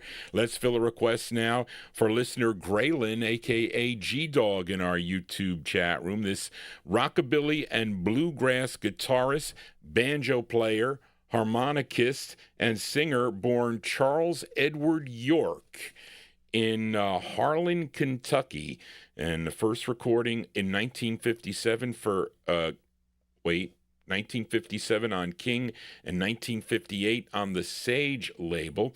Now this one would get picked up by Chess Records, but I have the true first press. Came out on Pat Nelson and Jackie Shannon's PJ Records, which was out of Cincinnati, Ohio. Big Dave Swinger, is this a deluxe custom press or no? Who pressed this up? I think you said it in the chat room there. I may have missed it. But this tune, written by Marty Robbins and was first done by Dennis Lotus with the Tony Osborne Orchestra back in 1956 on Pynixa Records. I didn't know that. I know that Hank Ballard and the Midnighters would later record this record. I always thought it was done by this guy first. Maybe I'm wrong.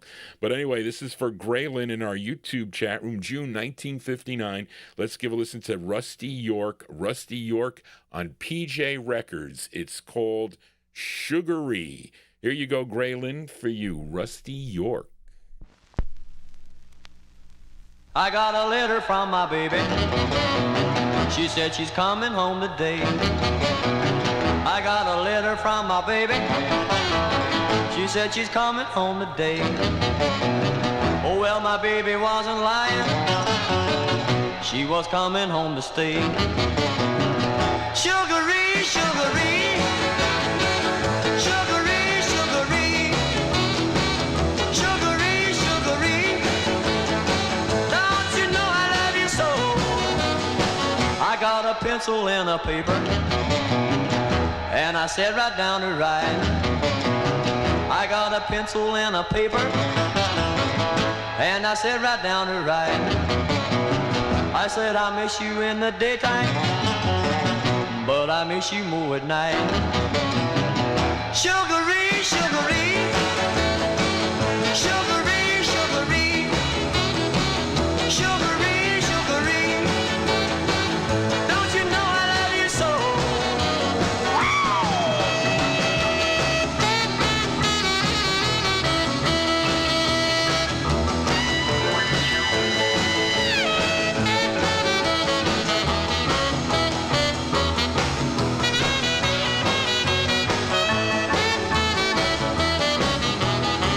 Oh well, I met her at the station. She had her baggage in her hand. Oh well, I met her at the station. She had her baggage in her hand. I said, I love you, pretty baby. I'll make you happy if I can. Sugary, sugary, sugary, sugary, sugary, sugary. Don't you know I love you so?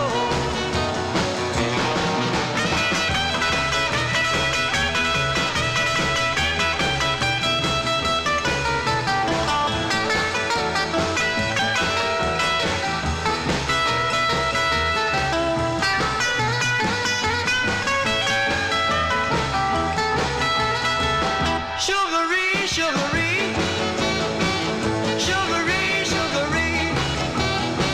sugary, sugary, sugary. Don't you know I love you so?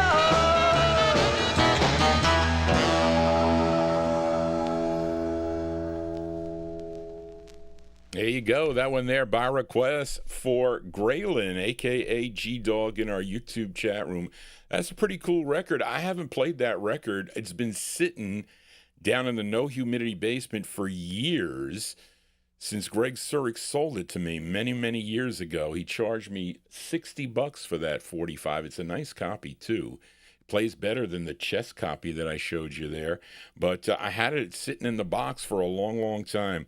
And that one there going out to Graylin, June 1959. The first press on the PJ label. Showed you the chess copy there. Rusty York with Sugary is the name of the tune. I want to thank you. Someone just came into the chat that is new that said something really nice.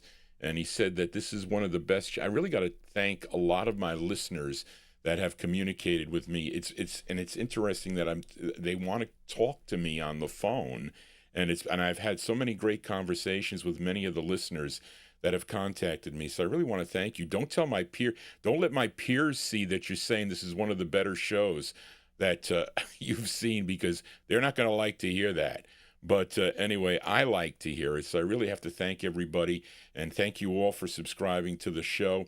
And we're going to be having guests here in the future, so stay tuned for that. Probably when the weather starts getting a little better, we'll be having some guests coming on to play their collections here on the Vinyltreasure show. Now let us continue here, and let's fill a request for listener Ronnie Sherman.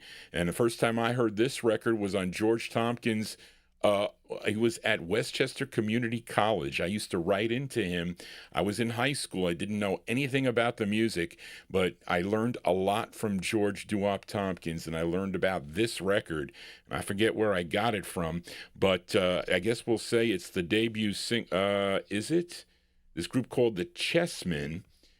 No, it's not their debut single. Their debut single is a rare record that came out on the Safari label, a song called Why. But this was their follow-up, as requested by Ronnie Sherman. And this was reviewed in the February 7th, 1959 edition of Cashbox Magazine.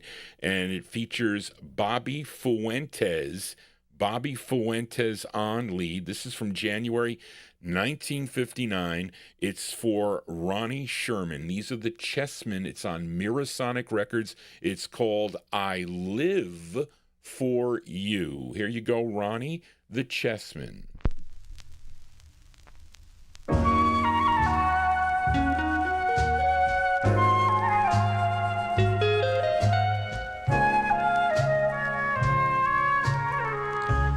I live for you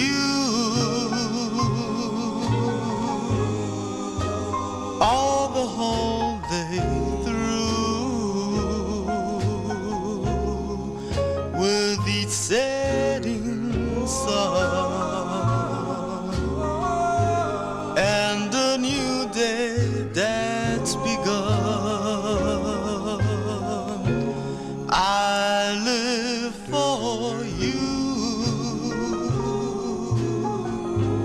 with my heart and soul, just to have you love me is the thing that's my goal.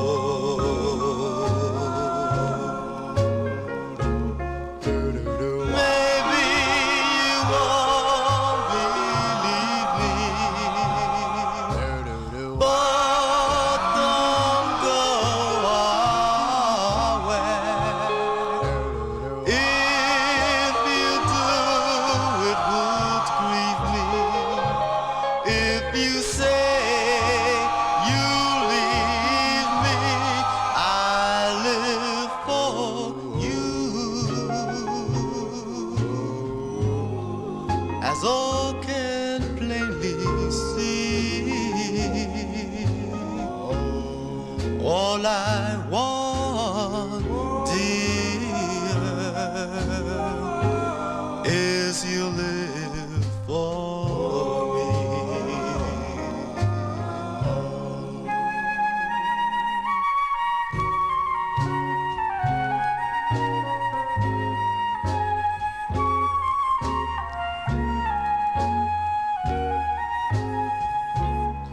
All I want, dear, is you live for me.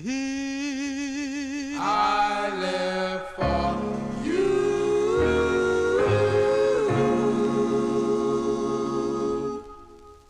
As January 1959 release there for the Chessmen. Okay, the Chessmen there, that one there going out to listener Ronnie Sherman. That's a great record. That's I Live For You on Mirasonic Records. That's Bobby Fuentes. He's the lead singer on that.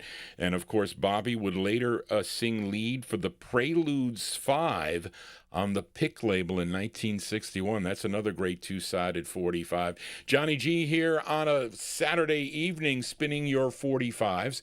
If you do have a request, you can email Johnny G. Hold on a second, folks. If I don't change this channel, it is going to... Okay, there you go.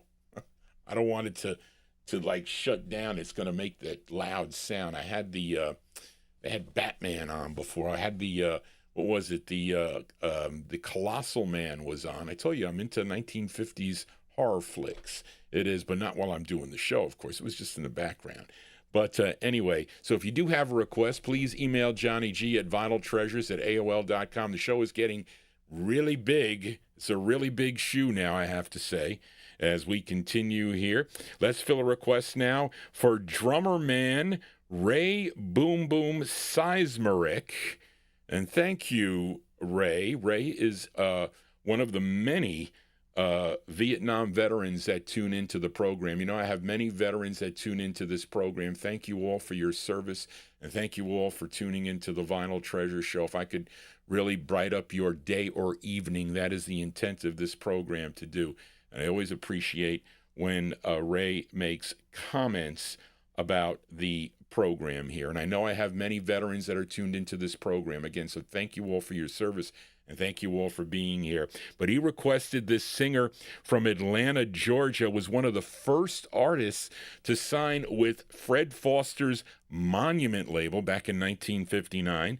And this is his first of two on the Monument label. This did chart on Billboard, number 83 on Billboard, a big number 13 on WCOP, if you were listening in Boston, Massachusetts. And this is going out to the drummer man, Ray Boom Boom Seismeric. I hope I said that right, Ray.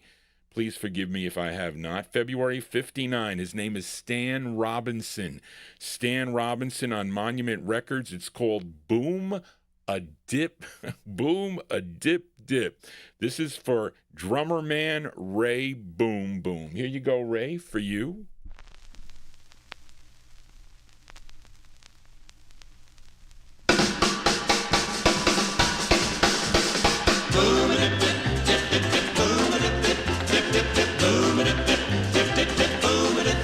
Well, I've danced at the schools with the 4-piece bands, all the way from New York to Dixieland. Then when I saw it, well, it hit me, man, it was the real gone cats with a wild kind of plan. Boom and a dip, dip, dip, dip, boom and a dip, dip, dip, dip, boom and a dip, dip, dip, dip, boom. They did the calypso and they started the hop. I'll tell you, boys, it sure looked hot. They did the stroll and they let it rip, but nothing could compete with that boom and a dip, dip, dip, dip, boom and a dip, dip, dip, dip, boom and a dip, dip, dip, dip, boom and a dip, dip, dip, dip, boom. You can do it fast, you can do it slow. Just bend at the knees and let them go. I tell you, boys, well, it sure is neat, and nothing can compete with that boom and a dip, dip, dip, dip, boom and a dip, dip, dip, dip, boom and a dip, dip, dip, dip, boom and a dip, dip, dip, dip, boom.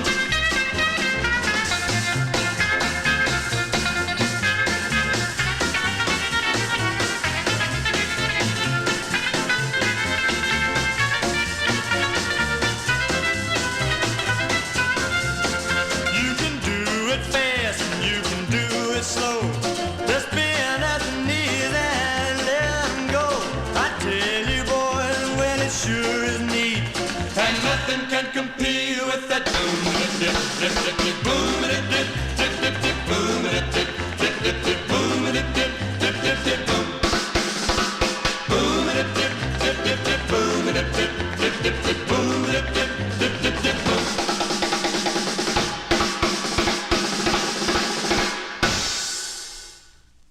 There you go. That one there going out to listener Ray Boom Boom Seismeric. And he is a drummer, and he likes all those cool tunes with cool drumming beats there. That's Stan Robinson, his first of two for the Monument record label from February of 1959. Boom a Dip Dip is the name of the tune. Let us continue now. We are in the 1959 block. Let's fill a request now for Gary Hendren in Alabama as we go to Johnny Vincent's Ace record label out of Jackson, Mississippi. Now, this is a duet with a vocal group. This duet is out of Nashville, Tennessee. They are Joe Joseph and Ann Tyler. They recorded as Joe and Ann, and this is a song they wrote. This is their first of three on the Ace record label from October of 1959 for Gary Hendren. Joe and Ann, it's called Wherever You May Be. Here you go, Gary, for you, Joe and Ann on Ace.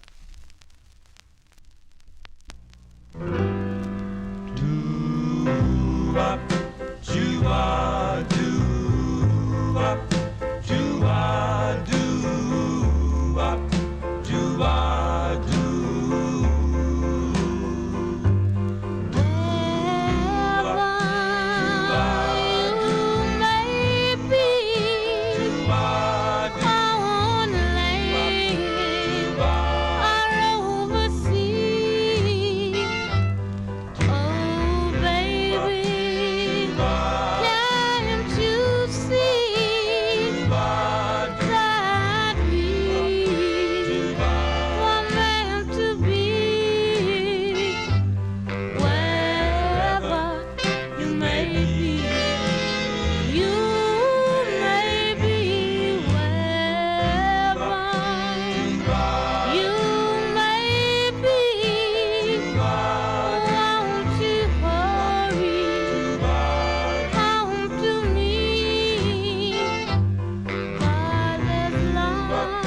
Yeah, duets here on the Vinyl Treasure Show. There's like a full group on that.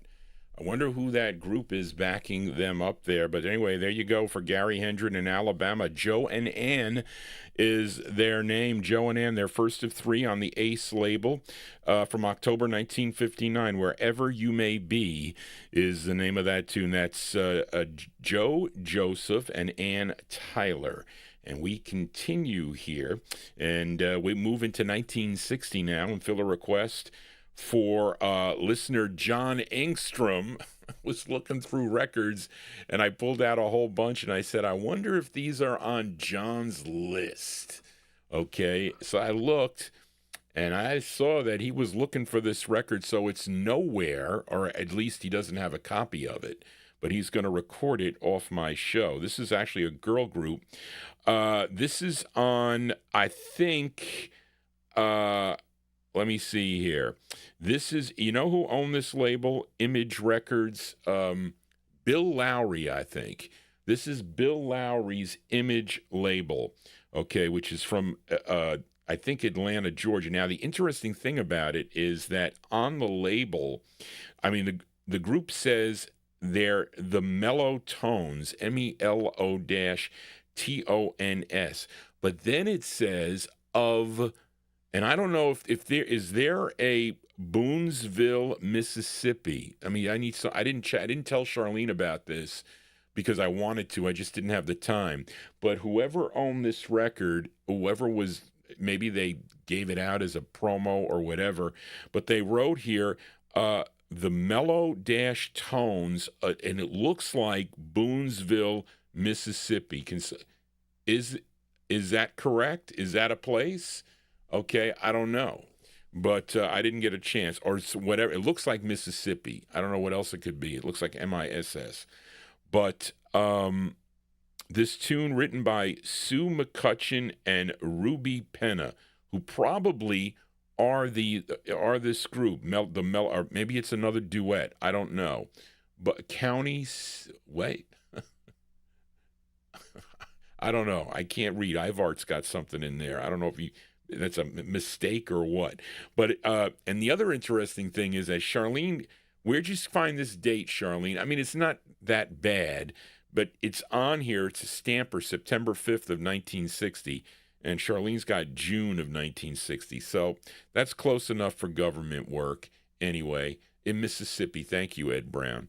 But let's give it a spin here. This is for John Engstrom. These are the Mellow Tones on Image Records. It's called Special Delivery. Here you go, John Engstrom, for you.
There is a special delivery for listener John Engstrom. Those are the MELO-TONS on the image. I think that's Bill Lowry's label. It just looks like his print, like the early NRCs, that kind of, and there's another label that he owns too, I think. But that's June 1960, I guess, or September, take your pick. The Mellow Tones with Special Delivery. Let us continue here in the 1960 vein. Let's fill a request now for listener Gary McClendon in our YouTube chat room, as this guitarist and singer born in, I think it's Roanoke, Charlene. I think it's Roanoke, Virginia. Wait a minute here. Born in Roanoke, Virginia, but active in Denver, Colorado. Because this is a Denver, Colorado label, I can tell you. His name is Lee Chandler Pickett. Okay, first recording in 1958 as Lee Pickett and the Screamers on the Jolt label, and this was the very next release, okay, as Lee Charles and the Blue Rhythms, okay, and actually it was his first of 4 on Vicky Morrison's Bandbox Records, which is out of Denver, Colorado. I know that. I probably got this from Joel Scherzer when he was selling me records because he was from Pueblo, Colorado, and he used to get all these Colorado records. He would call me up on Sundays and sell me records every week. Or actually, not every week. It was once a month. It couldn't be every week. I didn't have the time. But the members of this group were Lee Pickett on rhythm and bass guitar, Marvin Ross on lead guitar, and Paul Jennings on drums. So this is from January 1960. This is for Gary McClendon. It's Lee Chandler and the Blue Rhythms on Bandbox Records, and it's called Tree Top. Here you go, Gary, for you.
That one there by request for Gary McClendon in our YouTube chat room. That's the sound of Lee Chandler and the Blue Rhythms. That one there on the. You believe I collect the Bandbox record label? I do. January 1960, Treetop is the name of the tune. She must be pretty tall, I guess, to be a treetop, wouldn't you think? But anyway, let us continue here on a Saturday evening. One more from the year 1960, and this is going out to listener Adrian Viterbo in our YouTube chat room. As can't see here. Let me see here. This is actually the name of the group is called Little Jan and the Radiance. Okay, now Little Jan is Jan Parola, Jan Parola. She is originally from Syracuse, New York, and this record did chart in Syracuse, number 8 on WDNR. And what else is this here? This tune written by Hoagie Carmichael and Frank Loesser. This song was done originally by Larry Clinton Orchestra with a vocal of, I can't see, B. Wayne on the Victor label. So this is an old tune, of course, as done by many, like the Cleftones, for instance, but so many artists have recorded this. But this is for Adrian. This is Little Jan and the Radiants from June 1960. It's on Vim Records. This is really the only way you can get this side. You can get, I think the flip side you can get another way, if I'm not mistaken. But this is Little Jan and the Radiants for Adrian. It's called Heart and Soul. Here you go, Adrian, for you.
That is a nice rendition there. That one there going out to Adrian Viterbo. I've never played that on the show before. That's a first-time play. That is Little Jan and the Radiants, June 1960 on the Vim, V-I-M Records. And that's, I think it stands for Variety in Music, I think, is what that stands for, if I'm not mistaken. And a nice rendition of that tune, Heart and Soul. And that's going out to listener Adrian. As we continue, we are in Vinyl Treasure Overtime. We've been there for over an hour, but I don't have that much to go, I don't think. But anyway, let's move into 61. Let's fill a request for Tim Doyle in Pennsylvania. Thank you, Tim, for your emails. Hope you're doing well out there. And this group out of Philadelphia, PA, their biggest hit was a song called When You Dance, came out in 1955 for Al Silver's Herald record label, but they would reissue it in 1961 on the Parkway record label. It's kind of like a different version of that, but he requested the B-side of the 45, this tune written by Earl Warsham, who wrote this tune and is actually the lead singer on here because Al Banks left the group by this time. This is from March of 1961. Here are the Turbines. The Turbines on Parkway Records. It's called Golden Rings. It's going out to Tim Doyle in Pennsylvania. Here you go, Tim, for you.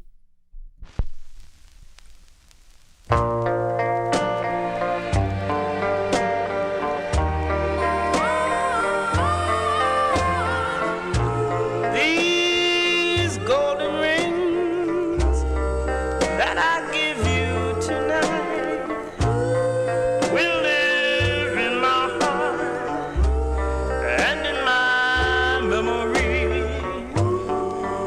as long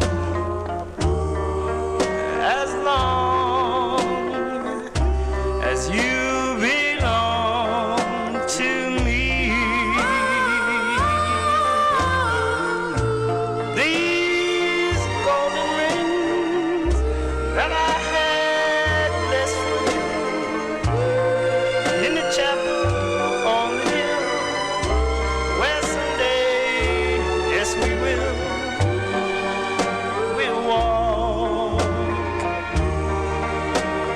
walk, darling, hand in hand. The church bells will ring and children will sing when you say I do. I know I'll be gay and my heart will say I'm still in love with you. These golden rings that I hope you will wear for the rest of your life. Oh, you know that I care so much. Oh, so much for you belong to me.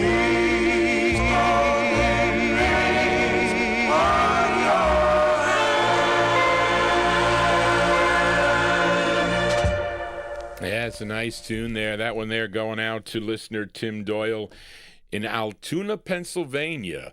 A great tune. That's a B-side there for the Turbines on the Parkway record label, March 1961. That's Earl Warsham on lead, a song he wrote, song entitled Golden Rings. Paid a quarter for that record, found it at like a garage sale local here where I live. Johnny G here spinning my 45s in overtime as we continue in 1961. Let's fill a request now for listener David Vielma. Now this group, they hail from the Canarsie section of Brooklyn, probably inspired to sing this song by the Marcells. Of course, they had a big hit earlier that year with Blue Moon.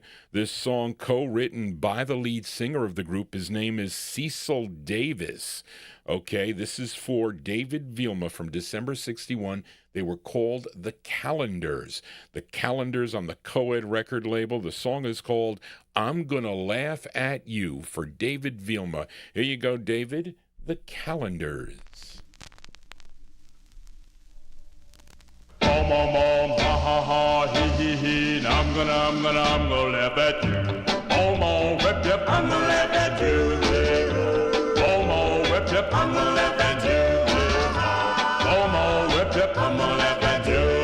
Ha ha ha, he he, and I'm gonna laugh at you. It's my turn now. I'm gonna laugh at you.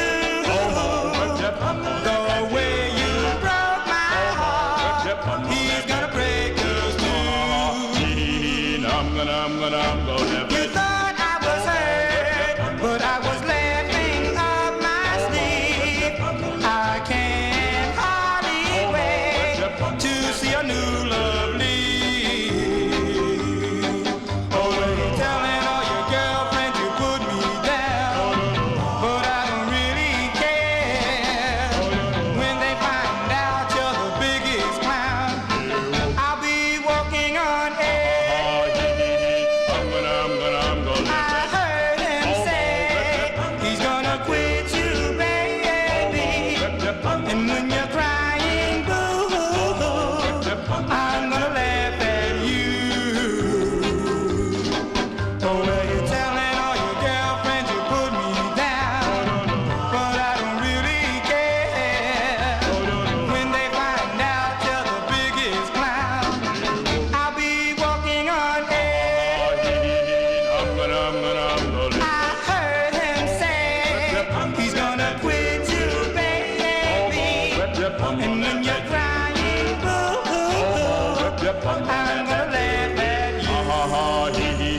I'm gonna laugh at you. Omaha rip, yep, I'm gonna laugh at you. Omaha rip, yep, I'm gonna laugh at you. Omaha rip, yep, I'm gonna laugh at you. Ha ha ha, hee hee hee, I'm gonna laugh at you.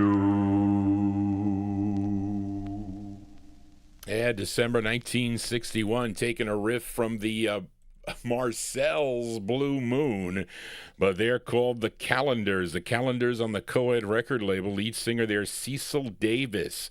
That one they're going out to listener David Vilma in our YouTube chat room. It's called I'm Gonna Laugh at You. Johnny G ain't not gonna laugh at you. Maybe some of you laugh at Johnny G. I don't know, maybe you're not laughing now anymore, but we continue here on the Vinyl Treasure Show. We are on the ninth, one more out of the year 1962. This one going out to Chris Reed in our YouTube chat room. This is one of my early purchases when I first met Greg Surik. He sold me this 45 as it's on the Miracle record label as we head to Detroit. Now, Miracle was a subsidiary of Motown Records, and for some time this 45 was a mystery. Now, one of the writers is William Stevenson. Okay, of course, he was a well-known contributor to the Motown sound, but the other writer is Rex Robertson, who is deemed to be a member of this group called the Ecuadors. Okay, but I read on the Motown Junkie site that they concluded that this was a local Detroit group that features someone by the name of Harry Gates Jr. on lead. Now, he was the lead of the Caravels that recorded for the Star Maker label, who a month earlier in August of 61 sang lead on Pink Lips backed with Angry Angel. Gates is also the lead singer of the Dramatics on the Crackerjack label, if you know that song called Toy Soldier from 1963. But here he is, Harry Gates again as the lead singer of the Ecuadors, September 1961 on Miracle. For Chris Reed in our YouTube chat room, it's called You're My Desire, the Ecuadors. Here you go, Chris, for you.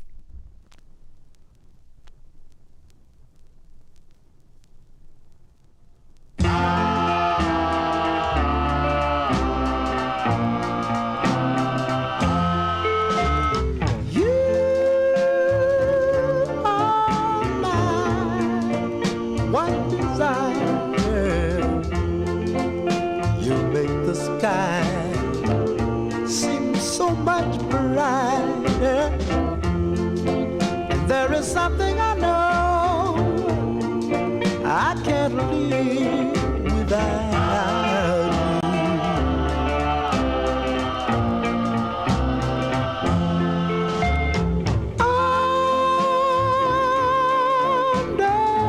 Underneath a summer sky, all I can see is a tear in your eye. No need of crying, dear. You are the only girl for me. Every day, oh, and every night, I hold you tight. And then I kiss you, and I squeeze you with all of my mind, because you are mine. What desire, you make the sky seem so much brighter. There is something I know I can't live without you.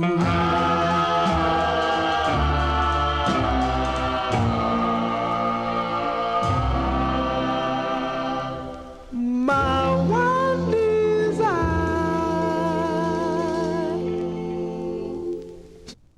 That's September 1961 release there. By request for listener Chris Reed in our YouTube chat room. They're called the Ecuadors, Equadors.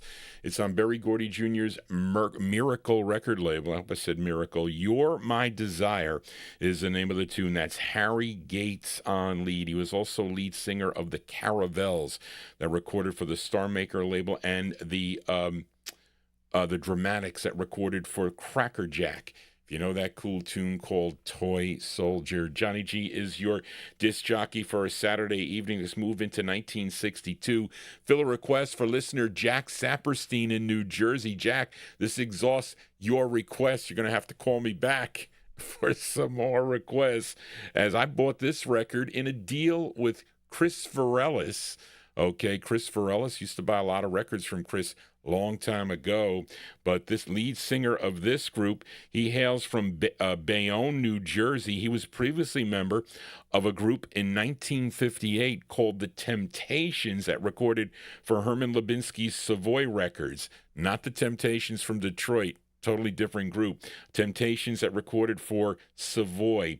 His name is Billy Lee Lukebeck, Lucbek, and but he left that group to form this group called the Fanatics, and they would have this one release on the Versailles record label from May of 1962. It's going out to Jack Saperstein, who once had this 45 in his collection. These are the Fanatics on Versailles. It's called Wise Guy. Here you go, Jack, for you. Oh,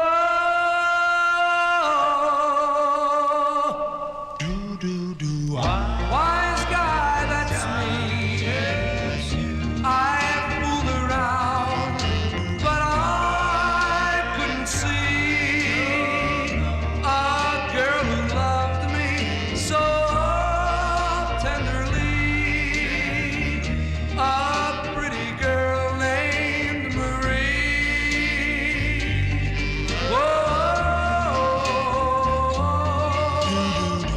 Wise guy, that's me. My friends would tell me, just wait and see the way you're acting so foolishly. You'll lose a girl named Marie.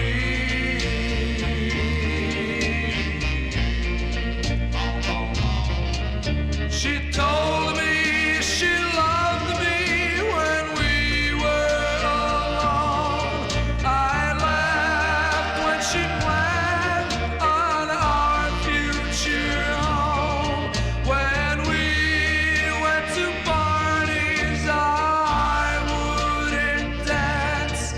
I didn't even give her a chance. Oh no. Wise guy, I'm smart. I took a chance and I broke my own heart. Now it's my turn to sit and cry, 'cause there's another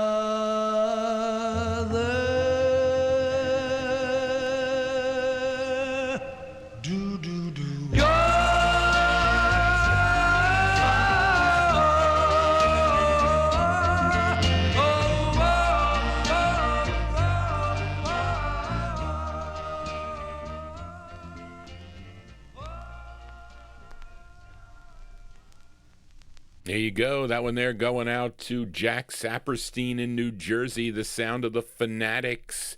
The Fanatics on the Versailles record label, May 1962. Wise Guy is the name of the tune. Johnny G ain't no wise guy, but I know some wise guys out there, and it's unfortunate that they are. But we continue here on the Vinyl Treasure Show, 1962. We're going to fill requests now for 3 people requested this record, or was on the request list that I was able to identify. But initially, well, I won't say initially because it was on there, but Steve B Steve SNB in the chat room sent me a request for this for tonight, as well as Graylin, that was on your list, a.k.a. G-Dog, and also Casey Hines in Paris had this song on their list. This great group from Brooklyn, New York, probably known for their debut single in 1961 called My Story, came out on the Belltone record label. But this one is another that they recorded for Belltone in June of 1962. And this is their fourth of nine, a tune written by Feldman, Goldstein, and Gotterher. So that great writing team wrote so many great songs during their career. This features a Eugene Pitt on lead. This charted number 75 on Cashbox, number 67 on Billboard, and I got that right, and number 7 on WUST in Bethesda, Maryland, from June 62 for Steve B, SNB, for Graylin, and for Casey Hines. Here are the Jive 5 on Belltone with What Time Is It? Here you go, folks, for you, the Jive 5.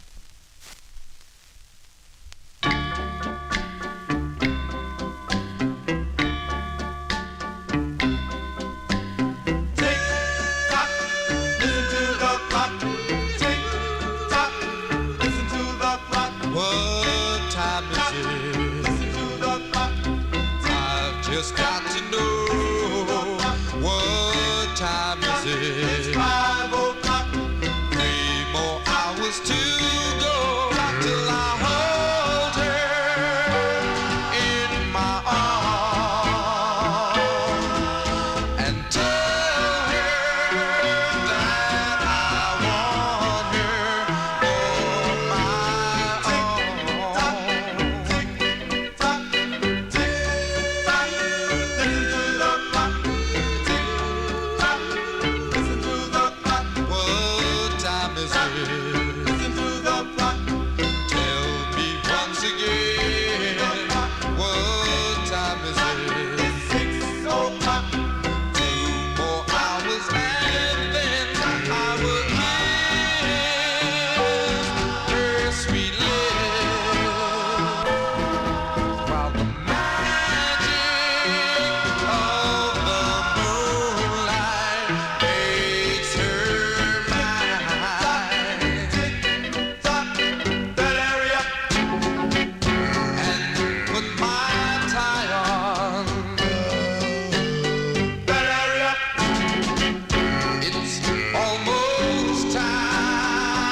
Yeah, cool tunes here for a Saturday evening as we start to wind down on the program. That's Eugene Pitt and the Jive 5, their fourth release for Belltone Records from June of 62. What Time Is It is the name of the tune. That one there going out to Steve B in our YouTube chat room, and also to Graylin. They're both in the chat room, and also Casey Hines, who'll be tuning in on the archive over in Paris. We have a budding collector in the chat room there, and I got to tell you, Cody, you need to email me if you have a want list. You got to let me know what your price range is as far as records go, because I got lots of duplicates in the collection that if you're looking to fill some of your top wants. But listen, for a young guy like yourself, You know, you have a limit in what you can spend on records. Believe me, I know that speaking from experience. But if you are, I really appreciate having young people that tune into this program. If there's any show that you're going to want to listen to where you're going to actually see the real records, it's going to be this program, really. But it's for all lovers of the music, really, and for people that have lived this music that tune into this program. So that's a good thing. So anyway, but I'm glad that you can see the labels, the actual things. I wish that was around when I started collecting when I was a teenager. It was not. But let us continue here. Let's fill a request for Tom Shaughnessy in Florida. Tommy, how'd you find out about this record? You went on YouTube to find it. We go to Chicago for this 45. This actually sounds like a gospel record, okay, but it is not. It's a secular tune, but they sound gospel. This is their only release, came out on the Caper label, Caper Records. The tune written by someone by the name of R. Bessler. Now, this is an RCA press, which dates 1962. They're called the Star Notes. The Star Notes on the Caper label for Tom Shaughnessy. It's called Say the Word. Here you go, Tommy, for you, the Star Notes.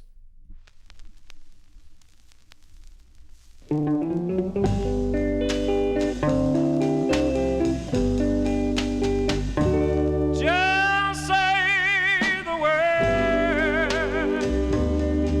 oh darling, just say the word.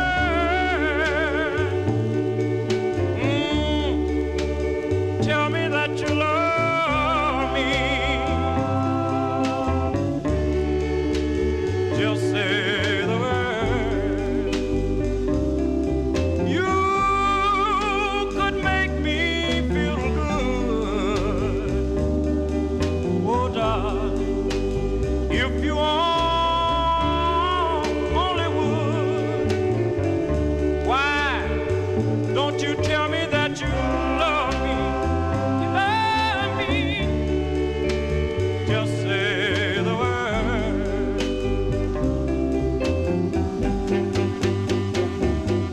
I'm always dreaming of nice things, dreaming of things that I've never had. What good is dreaming of all of those nice things? I needed your love so bad. Just say the word, oh darling, just say the word. Why don't you tell me that you love me? Just say the word. You could make me feel good, oh darling, if you only would. If you would just tell me that you love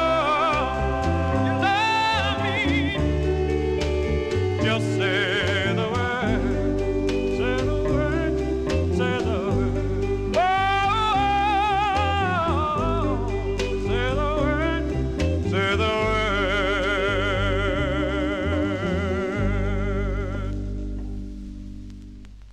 There you go. That one there going out to listener Tom Shaughnessy in Florida. That sounds like a gospel record. It is not.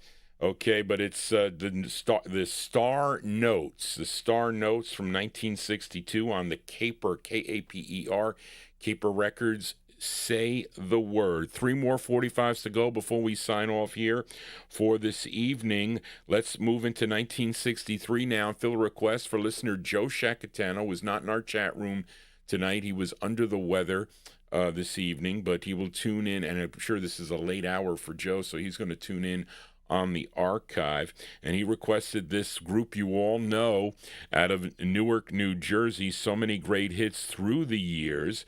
But this is their kind of doo-wop sounding release on Vivian Carter's VJ record label. It was their 5th of 17 for VJ. This tune written by group member, not group member, Bob Crew. Well, yes, Bob Gaudio, of course. He was a member of the group. It's produced by Bob Crew also. This is arranged by Charlie Colello, and it features the sound, I think it was called that. Is that it? No, it didn't say the sound yet, because eventually it was the sound of Frankie Valli, but no, it's not. It is featuring Frankie Valli on lead. Let's go to April of 1963 on VJ Records for listener Joe Shacatano. Here are the 4 Seasons with soon, parentheses, I'll Be Home Again. Here you go, Joe, for you, the 4 Seasons.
That's April 1963 release there for the 4 Seasons, Frankie Valli and the 4 Seasons on the VJ record label. Their 5th of 17 for VJ Records. Soon, parentheses, I'll Be Home Soon. That one they're going out to listener Joe Shacatano. If you need to get in touch with Johnny G, your disc jockey for a Saturday evening, or anything about record collecting or whatever, you can email Johnny G at Vinyltreasures with an S. Vinyltreasures at AOL.com. It's also on you can go to my YouTube wall. I have you just open up About, and you'll see there. You can make requests there, anything you want to know about collecting or about originals or my spin on it. People do contact me for that information, but let us continue. 2 more 45s to go. Let's go back to Brooklyn, New York, this time for listener Davey Hecht. And this group,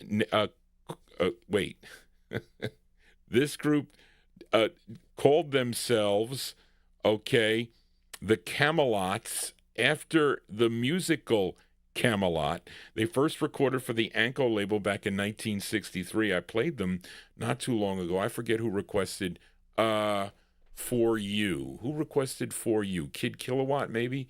Possibly.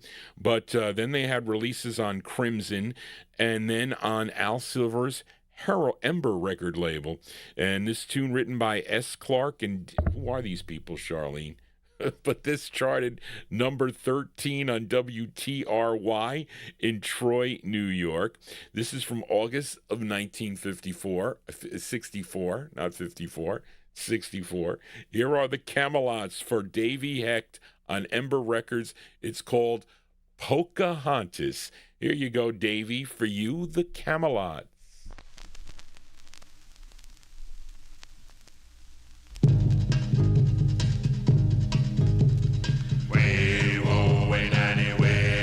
Smell cherry blossoms in the summertime. See a deer drink of water from a mountainside.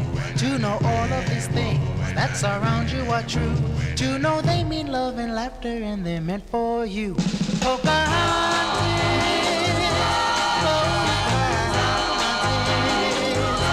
an Indian princess. Oh, that was her fame. To see fish jump from a babbling brook, to see a snow-capped mountain from a mountain top, and in the valley below, where the grass is so green, the chipmunk and the squirrel are in a lasting dream. Pocahontas,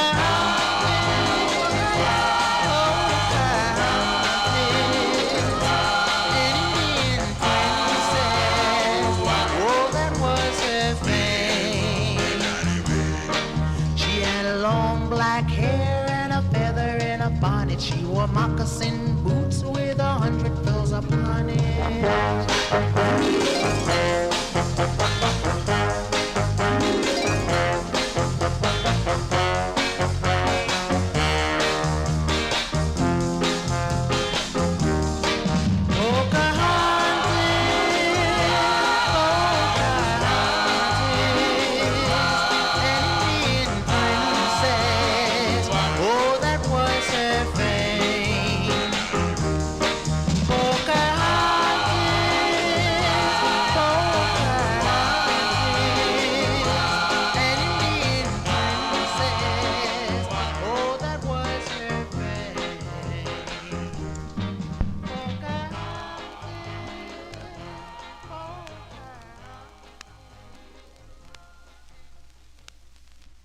There you go. Those are the Camelots.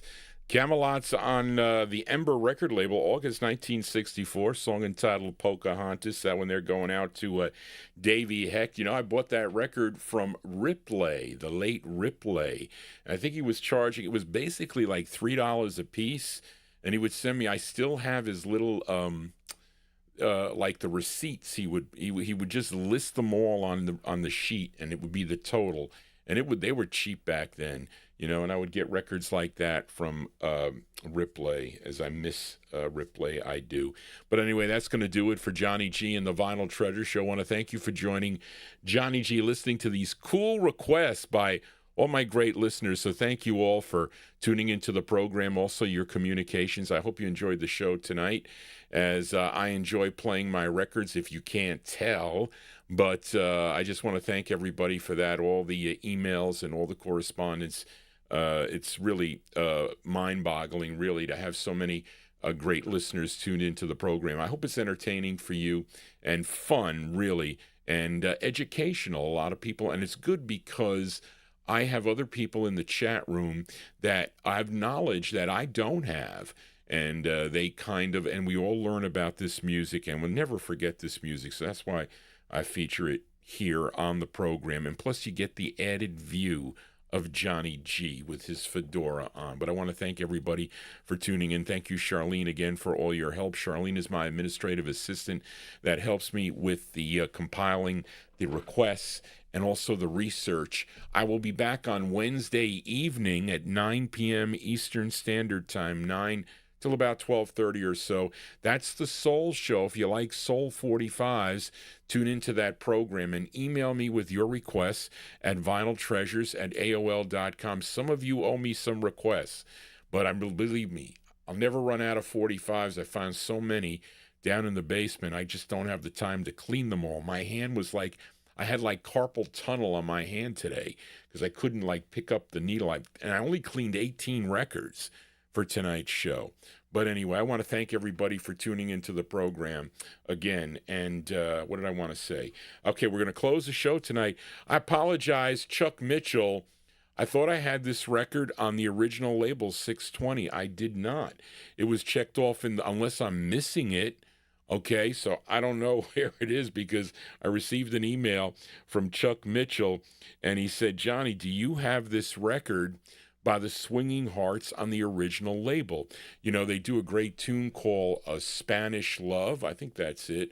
It's on a label called 620 Records, and they have other releases also on, what's the other label? I forget. Lucky Four. That's what it is, Lucky Four. But the Lenny LaCour, he owned the 620 label and those other labels too out of Chicago. So I have it on the this is called Magic Touch Records, and it's our closer for tonight.